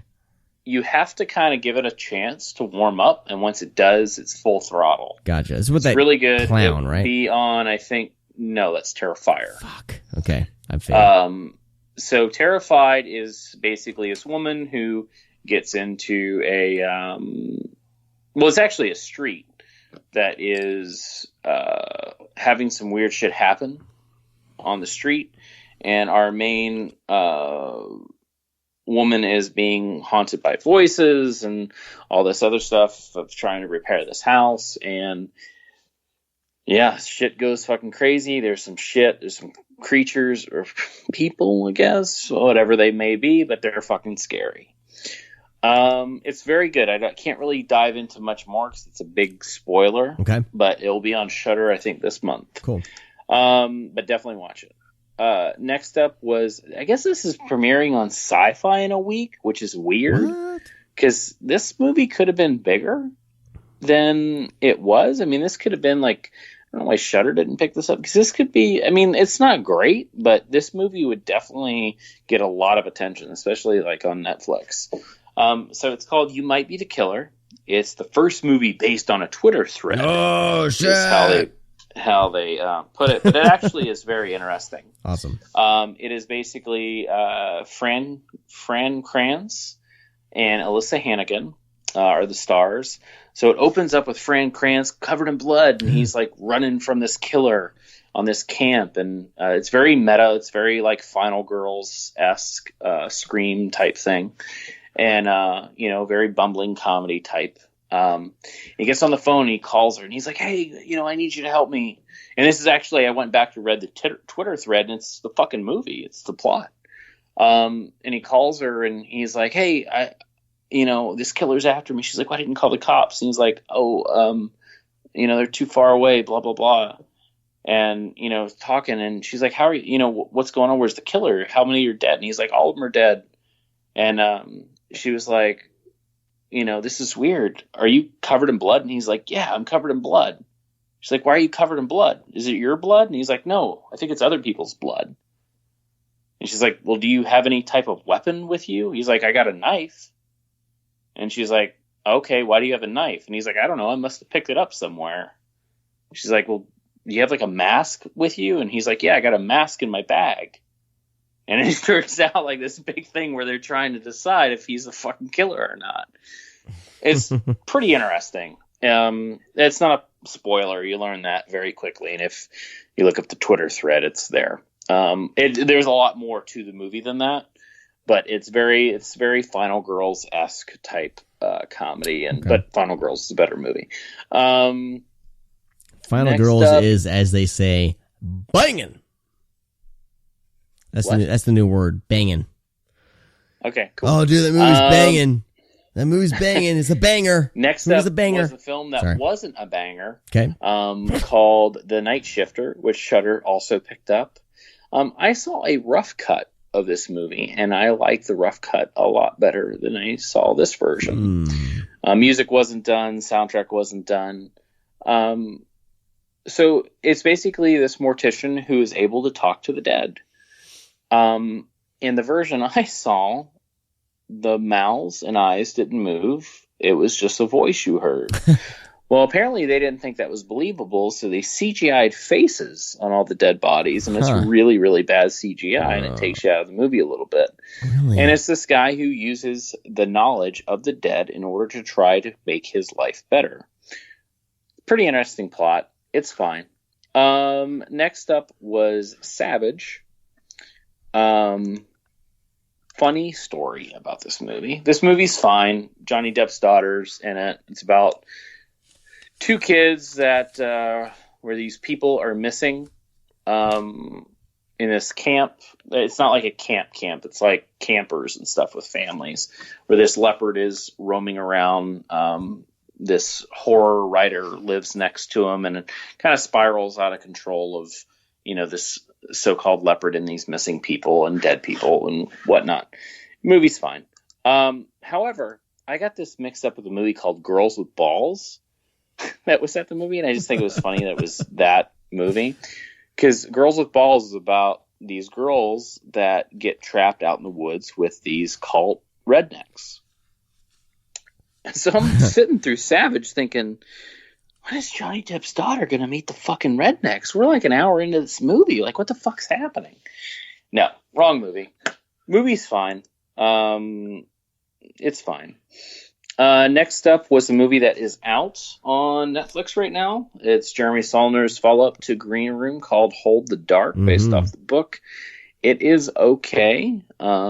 People are losing their shit over this movie. I think the movie's just fine. There's not a lot going for it, I guess. Yeah. I feel like the movie doesn't know what it wants to be. There's way too much going on. Yeah. In this movie. Like, at first I think it's survival against wolves. It turns into be like kind of a proto slasher in a way. It's just a really weird mix. It just didn't grab me. I think it's based on a book, and maybe that's the detriment of it, because I feel like there's an idea there, but there's way too much going on, because you're in like Alaska, and then with this guy who's hunting wolves, and then all of a sudden you're in Afghanistan with another character. And all the characters connect, but I did want to say, because of all the shit that was going on, someone tweeted out on Twitter saying, like, watch out, there's a rape scene in it. But if you watch it in context, like, I really wouldn't worry if that's something triggering. It's something it's something that you have seen if you've seen any World War II film or Band of Brothers or anything like that. It's a fucked up, moronic soldier taking advantage of a situation, but it's remedied very quickly. So I'm saying, because a lot of people are like, well, I'm going to hold off and watch it then. I would say, don't let that sway you. I would say, I guess any rape scene could be triggering, but this one is quickly resolved, and pretty brutally too. So gets his. So, but anyways, the movie's fine. Whatever. It's okay. I as a follow up to Green Room, man, I was very. Yeah, I was expecting more. It's good. Like the lead actor, I forget his name, but he's in Westworld. He's a fantastic actor. Yeah, I forget his name. And then of course there's a Skarsgård in this. Yeah, more Skarsgård. But yeah, I was I don't know. I'm a bit torn on it. It's well done. Yeah, I wasn't a huge fan of it. So next up was the world premiere of a movie that opens up in November called Overlord, which is not the fourth Cloverfield movie. Spoiler alert. You know what I was gonna say? If it was the fourth Cloverfield movie, I would have been pissed, because just give me a fucking Nazi zombie movie. That's all I want. Honestly, I think it could have been a fourth Cloverfield movie if they just added something at the end. Well, that's what they've been doing to these. Yeah. So anyways, Overlord is a, people say Nazi zombies, which, I mean, some of them are Nazis, but it's more or less a monster movie than it is a zombie movie. But anyways, it's about a group of soldiers that are meant to knock down this tower in order for these planes to cross into enemy territory. And while they're trying to do that, they stumble across a lab that is turning people into monsters, aka zombies, whatever. Overlord is very fun. It's very great. It's very loud. It blew out the speakers at the theater because I guess Paramount wanted to play it louder than it should have been. I mean, it didn't. It just popped, I guess, something like a fuse or something. It didn't like bust speakers, but it was really fucking loud. It's great. I loved it. I can't believe we have a multi-million-dollar zombie Nazi thing going on with J.J. Abrams behind it. Kind of shows his real side of loving B cinema, because that's what it feels like. It doesn't feel like it should be in the theater. Like, I mean that in a good way. Like, I feel like this is more of an independent movie. But it's big and nasty and really great. And Wyatt Russell is definitely channeling his dad in this, which is really good. So it's his biggest role. But yeah, he's great. There's a part in the movie where, I think it's in the trailer, he shoots a Tommy gun. And it is beautiful. Like, it's just fucking rattling off like 30 rounds, like nonstop. Awesome. This is one that I'm for sure gonna make a trip to the theater to see. Yeah, it's definitely a big support the fuck out of this movie, everybody. So next up is, I want to say this is my favorite film of Fantastic Fest, but this would be also weird saying that because it's not a good movie. That makes sense? No, it doesn't. But I will go into detail. There's a new Nicolas Cage movie coming out called Between Worlds. It is the most fun and most entertaining movie I have ever seen. I will just give you the plot of this movie, and it's going to blow and melt your mind. So Nicolas Cage plays a truck driver. His name's Joe. One night on a routine pit stop, he goes into the bathroom and he notices a man strangling a woman. So he decides to intervene and stop this man from strangling this woman, played by Frankie Potente, who plays in Run Lola Run and Bourne movies, and saves her, quote unquote, saves her. Immediately, this woman is angry that Nicolas Cage saved her, or Joe saved her. We'll just call him Nick Cage. Nick Cage saved her from this strangulation, because if she's on the brink of death, she's able to astral project to grab a soul and take it back to its body. What? On the side story, oh no, it gets better. On the side note, her daughter recently was in a motorcycle accident, and she is on her deathbed. So she asked Joe, Nick Cage, to take her to the hospital. And her daughter's dying. She's dead. Nick Cage, strangle me in the hallway, and actually in the stairwell of the hospital. So Nick Cage proceeds to put his hands around her neck and choke her. And she goes into the netherworld and grabs a soul and takes it back to her daughter. Drum roll. She doesn't grab the soul of her daughter. She grabs the soul of Nick Cage's dead wife. Oh, shit. So Nick Cage then falls for the mom, and it turns into a Nick Cage fuckfest in this movie. He has sex probably a total of 6 times in the film. And then proceeds to fall in love with the daughter, who is like 18. Okay. Thank you for that distinction. So otherwise I would have written off this film immediately. And falls in love with her and bangs her down too. Still kind of creepy. This movie is insane. Like, that's just the plot, man. I'm not talking about the acting, the fucking Nicolas Cage like firing on 17 cylinders. Are we in a Nicolas Cage renaissance? Dude, this movie is so good. I was sick at the end of this movie because I was laughing so fucking hard. I couldn't contain myself. I couldn't contain myself. Awesome. It's great. I can't wait for it to come out. For fans of Neil Breen and Tommy Wiseau, it's like if they got together and did a film together for Cinemax in 1995. There's so much sex in this movie; it's insane.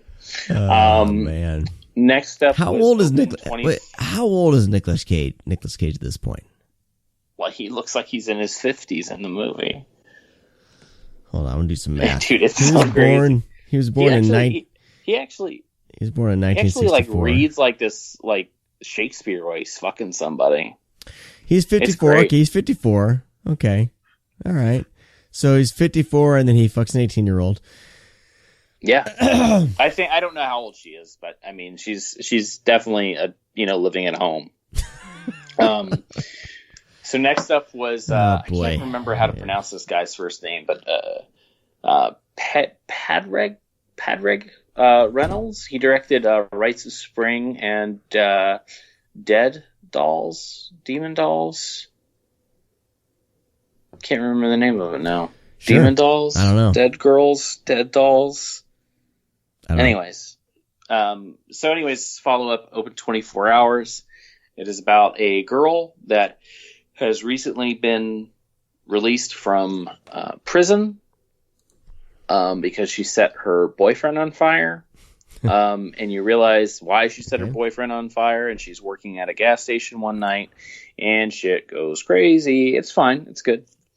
The Devil's Dolls, by the way. The Devil's Dolls. The Devil's Dolls. Okay. Yeah. I got most of the words correct on that. Next up was Shadow, which was really, really good.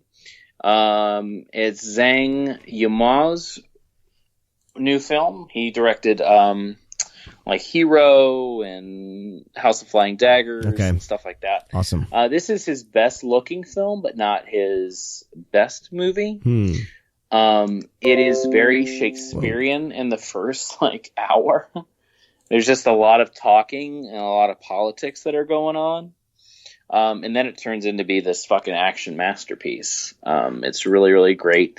It's very odd, the approach of the film, because all his movies have been very colorful. All this is very gray, white, and black. Yeah, it's not a black and white movie. It's just all the colors are very muted. Every picture I'm looking at looks black and white. Yeah, it's a beautiful looking movie, and it gets really insane as far as fighting goes. Is it more like monochrome? Would you say Yeah, I guess you could say. But that. It looks. I mean, everything looks black and white. They were going for a yin and yang thing. So yin yang is very prominent in the film. Interesting. Next up was a rep screening for the shot on video movie called Blood Lake. Agfa and Bleeding Skull is putting this out. It is a lot of fun with an audience. It's been a while since I've seen it, so I went to go see it. Mainly because I love Zach Carlson, and he's part of Bleeding Skull. And it's really fun with an audience, and we cracked up and had a good time. So definitely check that out when it comes out. Next up was Werewolf. I think they need to change the title of this movie, because I think it's a little deceiving with the title called Werewolf. That title's there's nothing there's nothing to show. People are going to be upset it's not a werewolf movie. It's not a werewolf movie from the very get-go. It's actually a really good movie. It's about a bunch of Jewish children that escape a compound and take shelter into a nearby home, but they are being hunted by trained German shepherds by the Nazis. And it's a siege movie of these dogs trying to attack these children. Oh, wow. It's pretty good. I liked it quite a bit. Yeah, I guarantee that title's probably going to change. I can't even find it on IMDb right now. Yeah, it's you have to search for it for a little bit. Do you know who the director is? Not off the top of my head. Fuck. Okay. I'm trying to find it right now. It's a foreign film. It's a foreign film. That's why. Adrian Penick. It's also under 90 minutes, which really works for that movie. Adrian Penick. So next up was The Secret Screening, which was the remake of, you know what? No. It's the re-envisioning of Suspiria. Probably one of my favorites, if not my favorite from the fest. This is perfect. It's everything that I wanted and even more than I didn't expect to be done. It is nothing like the original. Something completely different. It is a beautiful movie. It's scary. It's sexy.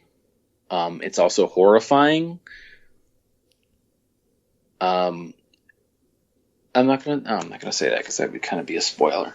It gets bloody and it gets nasty. Okay. So yeah, it's a lot of fun. Tom York's score was weird. It works, but I feel like he got the wrong. Like they were like, "Hey, you want to score Suspiria?" He's like, "Yeah." They're like, "All right, here's this Goblin score. Listen to this." But they accidentally slip him Fabio Frizzi's The Beyond soundtrack because that's what he's doing. He does the Beyond soundtrack. But it still works. It's really good. Tom York did a hell of a job. Luca did a hell of a job. Dakota Johnson's great. Tilda Swinton's great, even though I believe she's playing 2 roles in the film. There's a big debate with Old Man that's in the film that's played by Tilda Swinton, which I think it is. Very, very much. But yeah, it's a fantastic, fantastic horror film. Do you think, really wonderful. Do you think that this goes too far off that it shouldn't really have been called Suspiria? Do you feel like this technically isn't? Do you still get the remake vibes from it, or no? Here's where I get hate: is that Suspiria is a wonderful movie. Yeah, the original. It is a beautiful movie. However, I think that what gets away from the original film is the plot. Yeah, no, I don't believe there's a lot going on in the it's movie. Not a plot-driven it's very movie. much visual. Yeah. This one is plot-driven. Okay. Gotcha. And it kind of develops more of the 3 mothers, the witch aspect, and what's going on. Okay. And it doesn't hold back. It goes right into it. Right.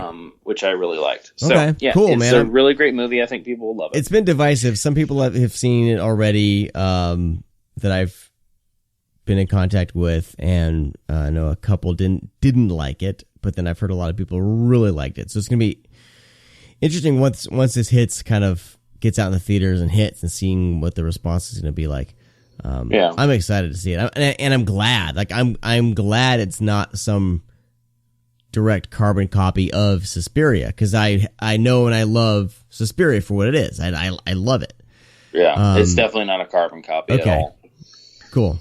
All right. It doesn't even really have the same beats, to be honest with you. Yeah, and that's fine. I don't want it. I don't want it to.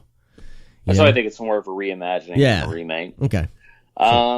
Next up was a film that we programmed at the Florida Film Festival. So this one was weird because it got played like 6 months later at Fantastic Fest.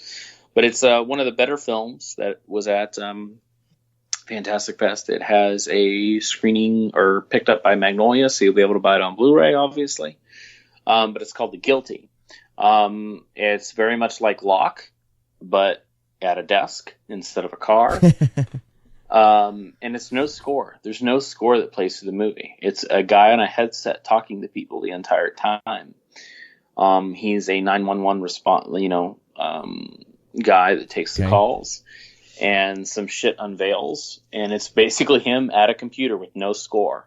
And the movie is captivating and adrenaline fueled, and nothing is fucking happening in the movie other than conversations. Would you say this is better than The Call? Yes. Starring oh yeah, big time. Sorry, Halle Berry. Yeah, way better. Next up was probably my third favorite, other than Between Worlds and Suspiria. And The Guilty. I don't know. It's hard because there was a lot of good movies that played. Was A Night Comes for Us. This will be the most talked about movie of 2018. Guaranteed. It hits Netflix in like 2 weeks. I grew up on horror films. I grew up on action films. I've seen too many horror films in my life, and I've seen too many action films. I believe that The Night Comes for Us, even though there's no horror aspect to it, is a horror film. It's more of an action film with horror elements. This is the bloodiest movie I've ever seen in my entire life. It's the most violent movie I've ever seen in my entire life. Wow. It is balls to the walls, fucking nuts. Like, this is the Raid times 12. If you took the Raid 1 and 2, blended them together, that's like 5% of what The Night Comes for Us. Holy so, shit. Okay. Joe Talzum plays, I can't think of his character's name. He plays in this group that's called the 6 C's, 7 C's, and it's these 7 guys that kind of protect the arms, the drugs, the human trafficking of this syndicate. However, Joe wants out. Joe tells him. And in order to get out, he has got to fight his way out. And that means take on the whole fucking group. There's a point in the movie where they're just fighting and there's like blood and guts and brains everywhere. Like, we're not talking about one fight scene. Like, this movie has so many goddamn fights in it. It's insane. And it's all practical effects pretty much. Like, it's nasty.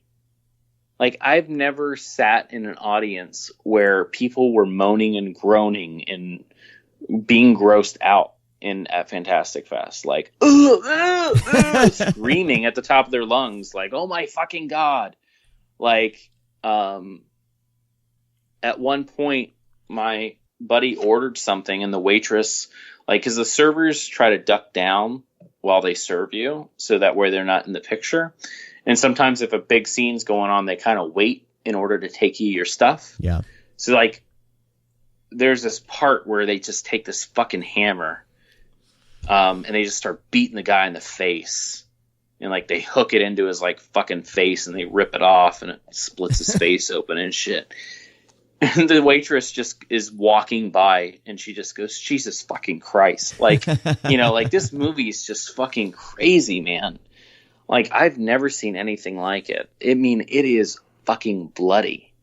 It is a moment where they stab this person in the fucking arm, like, in the, I don't know, the forearm. And they just rip the knife down to their hand. Oh, dude. It's fucking brutal. Oh man, it's bloody as shit. It's fantastic. So October 16th, that comes out. Next up was Netflix, right? Yeah, Netflix movie. So you'll be able to see it in like 2 weeks. Next up was a restoration. I didn't go see this because I have it on like a German Blu-ray. It's called Deadly Games. It's a Christmas horror film where this kid that loves Rambo takes on a Santa Claus in his home. Yeah. It's a lot of fun. It's corny. It's weird. Is somebody going to be releasing this on Blu-ray? Not in America. Fuck. It's just got the German Blu-ray release, and that's what presented this was the company. Oh, really? And the director. Yeah. So I mean, so they're presenting this as possibly maybe someone would pick this up, right? Just relax. Or no? Just relax. Come on. Just relax. Yeah, It'll happen eventually. Do you have some inside information? Yeah. So anyways, God damn it. May the Devil Take You. The guy that directed The Night Comes for Us is the guy that directed The Killers, which is fine movie, but his big segment was in VHS 2 with the cult and the compound and the devil thing showing up at the end. His name is wow. I can't think of his name. Anyways, hold on. So he had 2 films at Fantastic Fest that played back to back. Timo Tjahjanto. Yeah. So anyways, we'll just call him Timo. So Timo actually had 2 films at Fantastic Fest. The Night Comes for Us and May the Devil Take You. They played back to back. And May the Devil Take You. It was very sweet how he presented this movie. Because he didn't want to hide from it. He just said, this movie is a version of a movie you have seen that I love, and it's basically The Evil Dead. And he made his own Evil Dead movie, and Nice. it's really fucking good and really scary, and it's loud as shit and exciting. So I highly suggest checking that out when it comes. I don't know who's going to pick that up, but it's really fucking good. Next up was the movie that I got confused with Savage, Girls with Balls. It is about a pro volleyball team that breaks down in the middle of the woods, and they're attacked by redneck cultists. Huh. And they use their volleyball skills to fight back. Fuck yeah. It is French. It's funny. It's bloody as shit. And it's really good. And it's very funny. It's not like, rapey, I spit on your grave. Okay. So that was, when you deal with cults and rednecks and pretty girls, Right, I was about to you're gonna ask. probably get that. It doesn't actually go that route. Okay, that's So good. it was pretty good. They do make a couple rape jokes in the film. But I mean, you don't see anything. Dude, volleyball girls are fucking badass. Every girl that I've known that's been like a good volleyball player, I've not wanted to fuck with them at all. I'm like, because they can, if they wanted to, they can jump up and smack their arm down and fucking break your skull. Spike Damn. your skull down. That Don't- sounds scary. Don't fuck with a volleyball girl. She'll fuck you up. Next up was another one of my favorite films, Fantastic Fest, was Jonah Hill's directorial debut. Shot on Super 16, actually, and stars nobody. All the stars in the film are real skateboarders, aside from the lead character, which has been in a couple movies. But everybody in the film is a non-actor. It is perfect. It's set in the 90s. It's got a great soundtrack. It's got a lot of heart. It's very sad. It's very funny. What's it called? Have you mentioned the title? Mid-90s. Mid-90s. Yeah. Awesome. A24 picked it up, so expect that one soon. Very cool. You had a but, story, if we can digress a little bit into the story. Oh, yeah, I can tell a story about that. but, Yeah, because all the negative stuff's ever said at Fantastic Fest. So Well, I mean, this is something positive. Jonah Hill, especially, like, I really feel like he's kind of coming into his own, because he's always been known as, like, just this, kind of buffoonery comedic actor, and he's always been, I love Jonah Hill.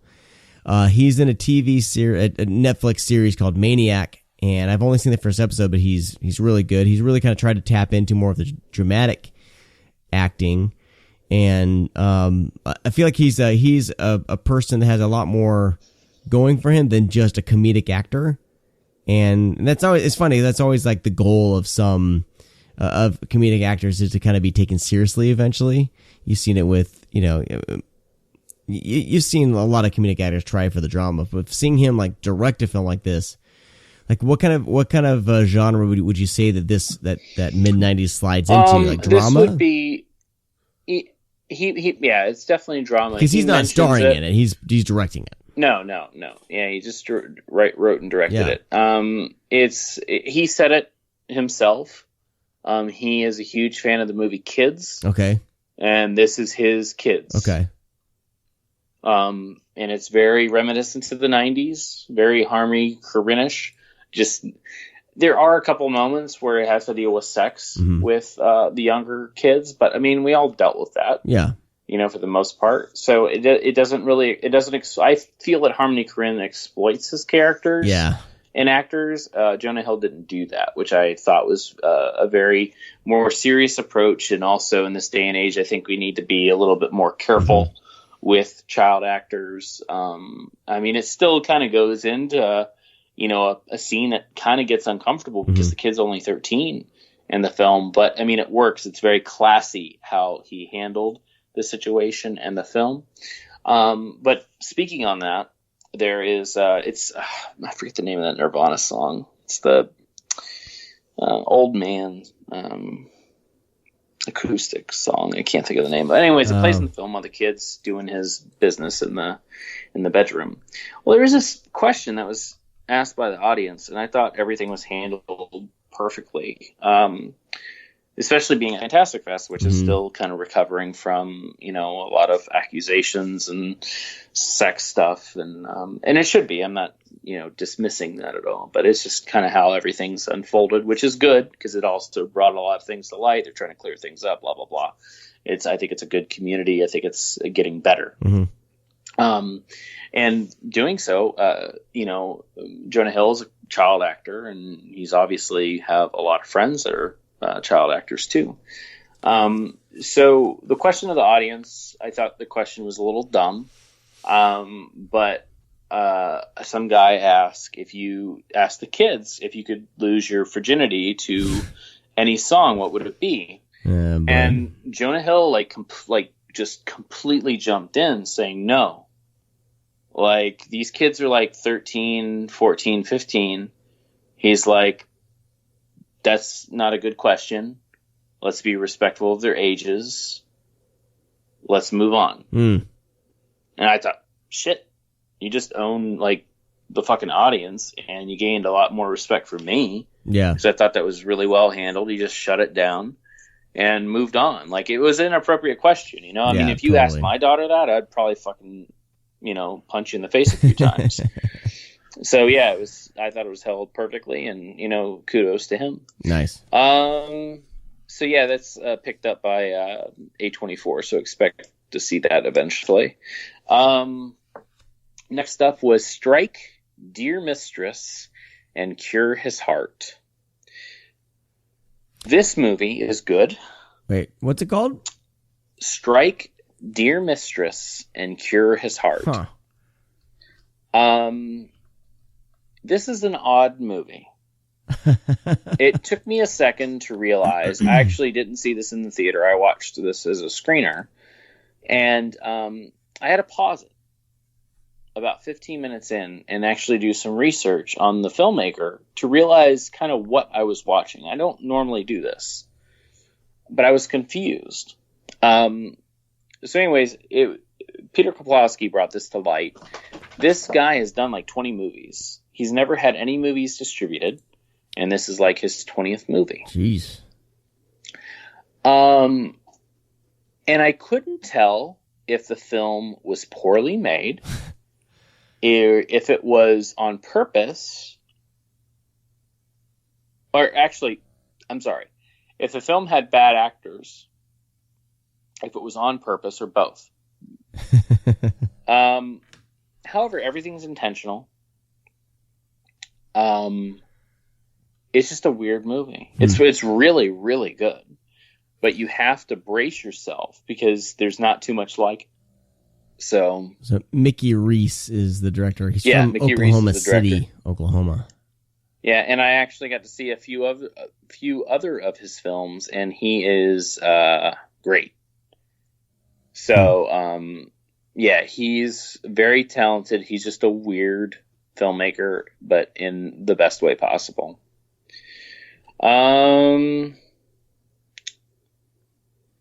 I think we're running to the end.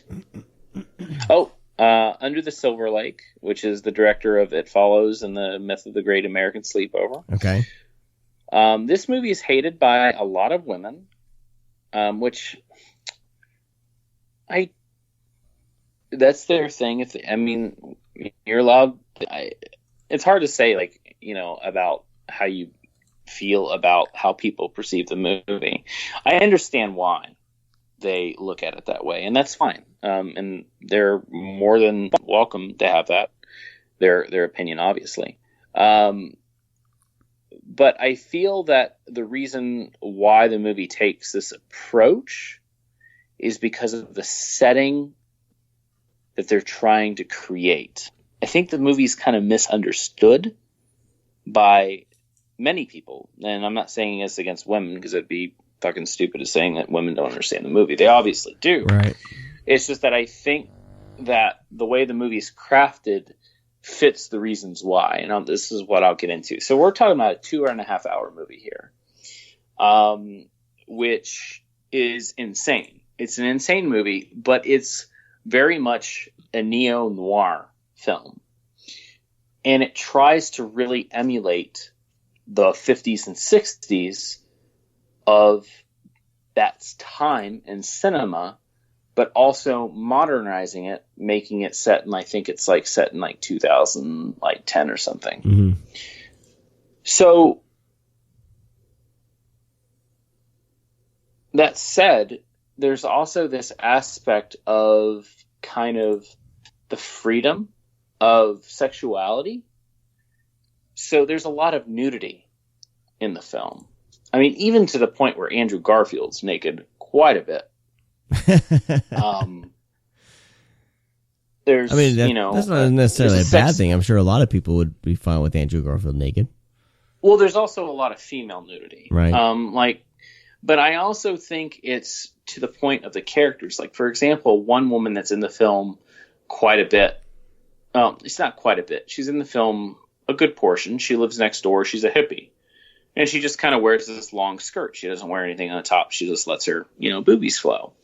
But, it's like a 50-year-old, 60-year-old woman. And I just look at that kind of more or less like, the freedom of sexuality of that character. I think where the film does go wrong, and I agree with, I don't think the film's misogynistic, which that's what's being called. I just think there's some poor choices in the film. I think what maybe triggered a lot of this, and I would love for the women that have seen this film to let me know if this is true. There's a moment in the film where a woman answers the phone. She's naked, like full frontal. And she walks up to the phone and she grabs it and she waits for her friend to pick up in the other room. But the camera just sits on her. Okay. For a long time. I mean, we say a long time, like maybe 30 seconds, which seems like forever if nothing's happening. There's no conversations. Right. There's no music. It just basically gazes on her body, which I do think that needs to be cut because, one, it's just, if you don't have anything going on, don't put it in your movie. Yeah, exactly. Even though it's 30 seconds, it's just an awkward 30 seconds. And I think that's a lot of it where it comes from, where this kind of misogynistic thing comes from. But I would love to be told if I'm reading that wrong. I would love to know, because obviously I'm not a woman. I'm not going to feel those same feelings. I'm a dude, so I'm going to watch a movie of female nudity and not think anything of it, pretty much. Which that's just true. It's just me. I'm not trying to stand here and say I'm a fucking feminist and shit. I'm here saying, hey, I'm a guy, so I don't really see the things you do. Which is the part of educating males to begin with. Yeah, if we can open up a conversation about it, that's fine. I mean, if we're open to, I would love to know. I mean, there's a lot of, but other than that, there are a couple other scenes of female nudity. But I think there's also a lot. I mean, there's not a lot of males in the film. It's mainly just Andrew Garfield. So what you're saying is also, maybe there had to be a little more Andrew Garfield dick. Well, I mean, if that's what is supposed to happen, then yes. You know what I'm saying? Like if they're looking for the equal amount of male nudity versus female nudity, or even more male nudity. I mean, say we have a scene female nudity. Say we have a scene of Andrew Garfield texting someone full frontal, just texting for 30 seconds. Would that balance it out? No, I think that would be awkward too. Exactly. Yeah. But right. No, that's what I'm saying. I think there's a couple scenes in the film that are kind of so-called needless. And I think maybe that's where it lies. And if it is, then I totally agree with the ladies that say that. I don't think the film's misogynistic per se. I think it tries to emulate kind of the attitude of males in the 50s and 60s in neo-noir films, or noir films back then, with neo-noir today. Right. I don't think there's any, it's like not mean, it's not abusive. It's about a guy that's trying to track down a girl that he kind of fell in love with one night, and she disappeared. And the movie's crazy. That's just the tip of the ice. I mean, it really does get really crazy. It's not like violent per se. It's just a really weird movie. But I'm curious to know, once this kind of opens up to more audiences, to see what I'd like to know what Anya thought of it. I should ask her. I should have had conversations with her after every movie. But I mean, I saw a few women really dislike the film, and calling it that. Yeah. So okay. I would just like to know more about that thought, and kind of explain what those scenes, or if it was those scenes, what made it that way. Right. Men are stupid, so we don't really see those types of things. Well, so we educate look, me, we please. just sorry, but we see some boobs or whatever, and we just don't really. That's I'm just trying to be honest. We're just. I'm not really. I mean, we're being honest here, so we don't see that as a problem. So next up is a film that women will love because Chris Hemsworth is open shirt for the most part and pants kind of pulled down. So anyways, was the world premiere, I think, of Bad Times at the El Royale, which I think it was Ted Gagan that said it best. He said meh times at the El Royale. It's Drew Goddard's attempt to kind of branch out and make his own thing. Bad Times at the El Royale is very Tarantino-esque, but it doesn't have the snazzy dialogue. Mm-hmm. I feel like that's what he's trying to do. The film's very interesting, but once it ends, it's not rewatchable. Like, once you kind of know what's going on, you're like, oh, okay, that's neat. Move along. So this is. I already forgot the movie. This is Drew Goddard's. Is that how you pronounce his last name? Goddard. This is his follow-up to Cabin in the Woods. I mean, he hasn't done anything, which is interesting. Like that's kind of shocking to me that he hasn't done a film since 2012. He's done some TV episodes, but he hasn't done a film, which I thought like Cabin in the Woods would kind of launch him into, some more kind of horror movie, Well, don't forget, Cabin in the Woods was made and then sat on a shelf for a number of years. So it's I mean, he's done some writing, some Daredevil stuff, Defenders, but it's interesting. This is fine. I think it's going to be a very big hit amongst the normal moviegoers. I saw a lot of love for it. It's just that I don't know. I walked out and Jonathan Barkan was like, "Hey, what'd you think?" And I was like, it's fine. He goes, "Yeah, that's what everybody's saying." And then like this another wave of group says it's like the best of the festival, and I'm like, well, that's not true. But it'll do good. Fine. It's not bad. It's not bad at all. Mm-hmm. That's the thing, is I didn't really see any bad movies. I just saw good movies, great movies, and okay movies. Yeah. And this I thought was just okay. Everyone did say like Tarantino light. It's very Tarantino-ish in that sense. So, hey, I mean, it works on a few levels. Mm-hmm. It just doesn't work on all the levels. All right. So, other than that, I mean, that's pretty much it with Fantastic Fest. Like I said, if you're a female listener, DM me at Brad F. Henderson, and let's talk about Under the Silver Lake if you saw it, because I really want to know your opinion. I really want to know how this movie kind of goes down as far as like what's what and how everybody feels about it, because I'm curious, because I walked out of the film really liking it, and then I'm like checking Twitter and it's just like only guys like this movie. And I'm like, well, everybody I like met loves the movie, but you're right, they're all dudes. So I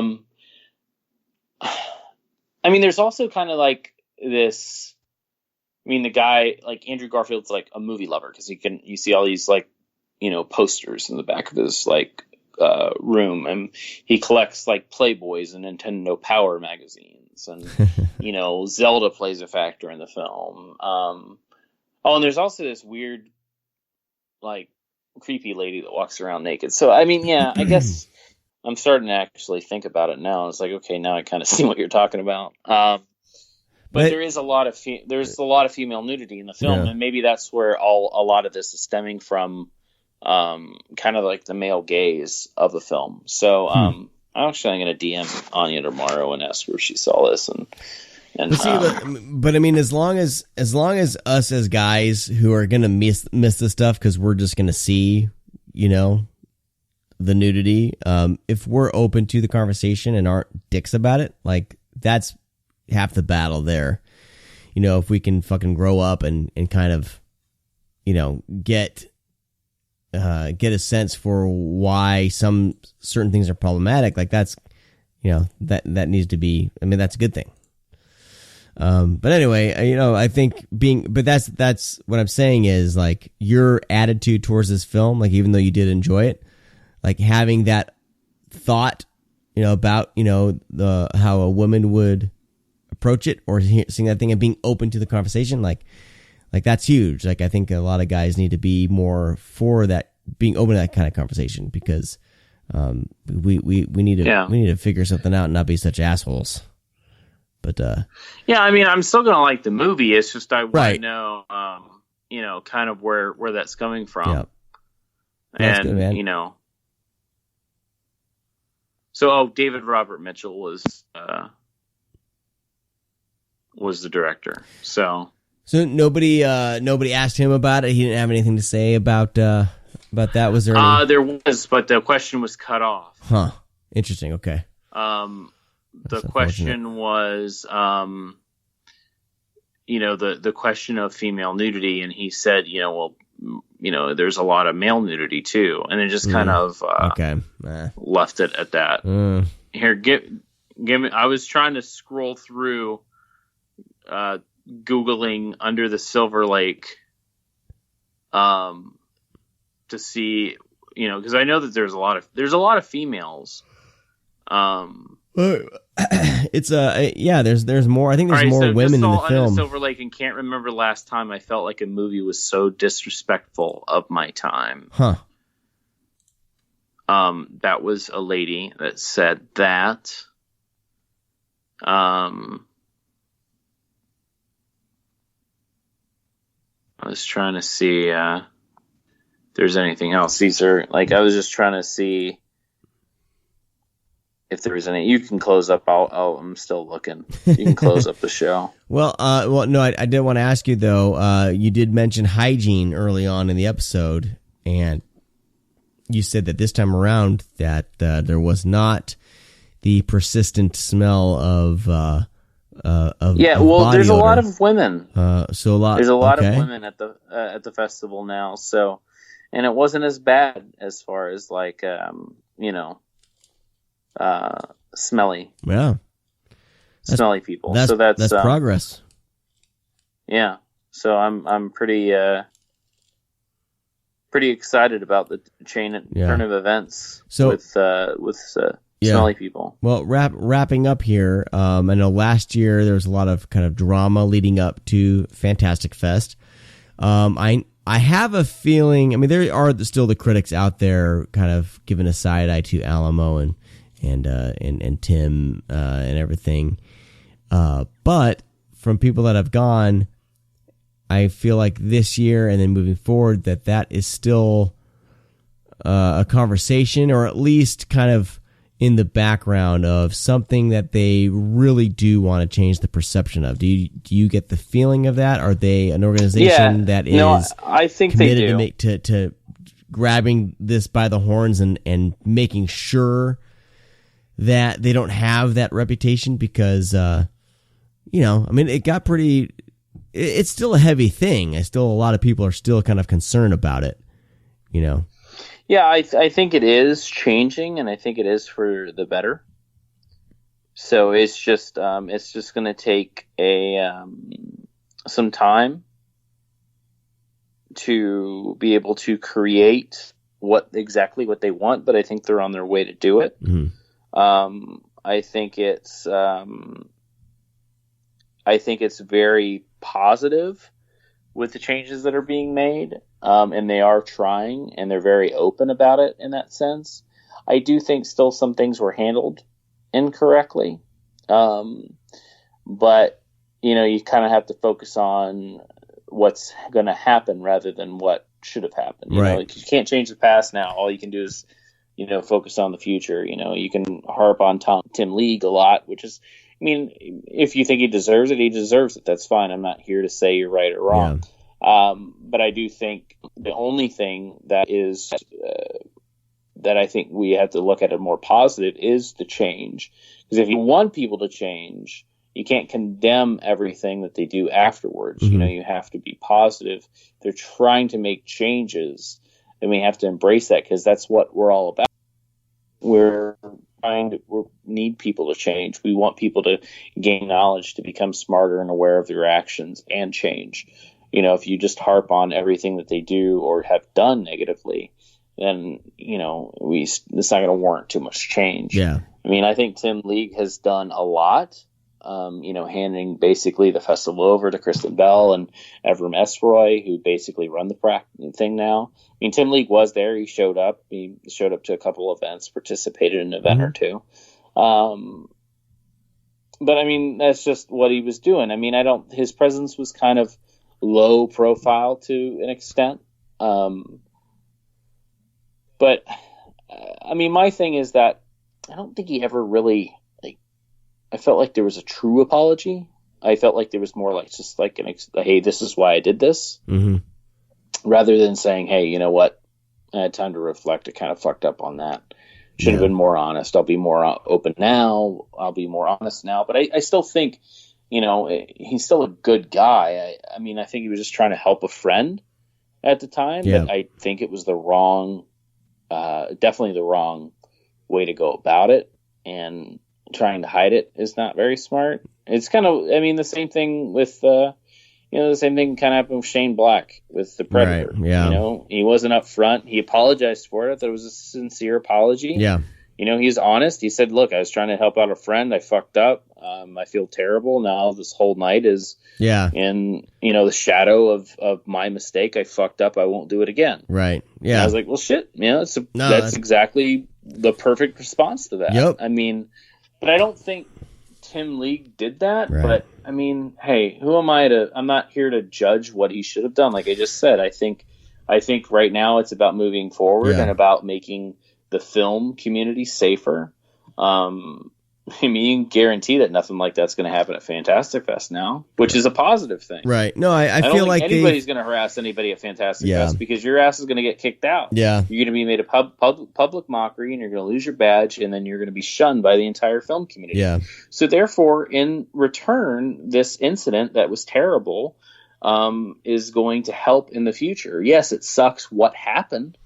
But in the future coming, that's the whole point, is to prevent that from happening. So if we could do that with other festivals, then we're good. Yeah. And make the film community and then branch out. Because the film community is just a small portion. We need to do that for the rest of the fucking world.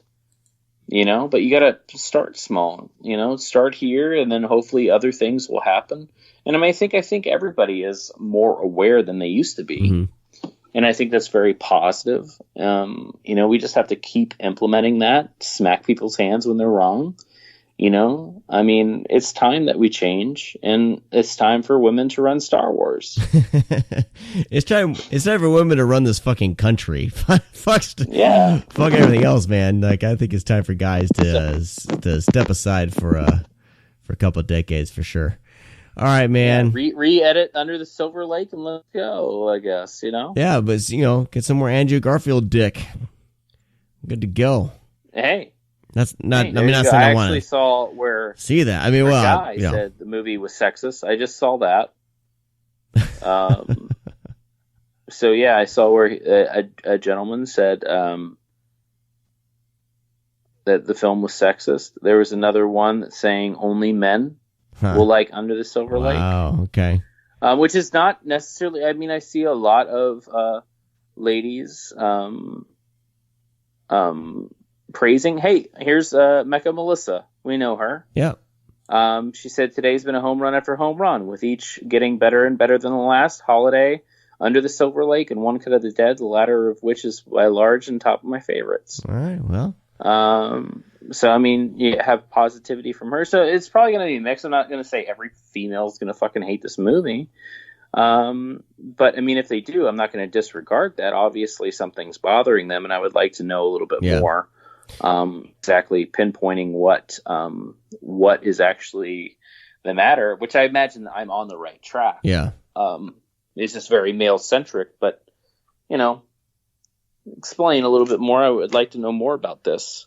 what other movies do this. But anyways, I mean, I didn't get political. I still want to know. Yeah. No, it's good. It's good. Like I said, it's not going to change my thoughts on the movie. I mean, I'm still going to like the movie. Yeah. It's just, tell me why you don't like it. Yeah. Because I think very few times somebody's opinion is going to open my eyes in order to see a movie differently. Yeah, I think the only time that would work is if you liked a movie more, if you liked a movie or hated a movie.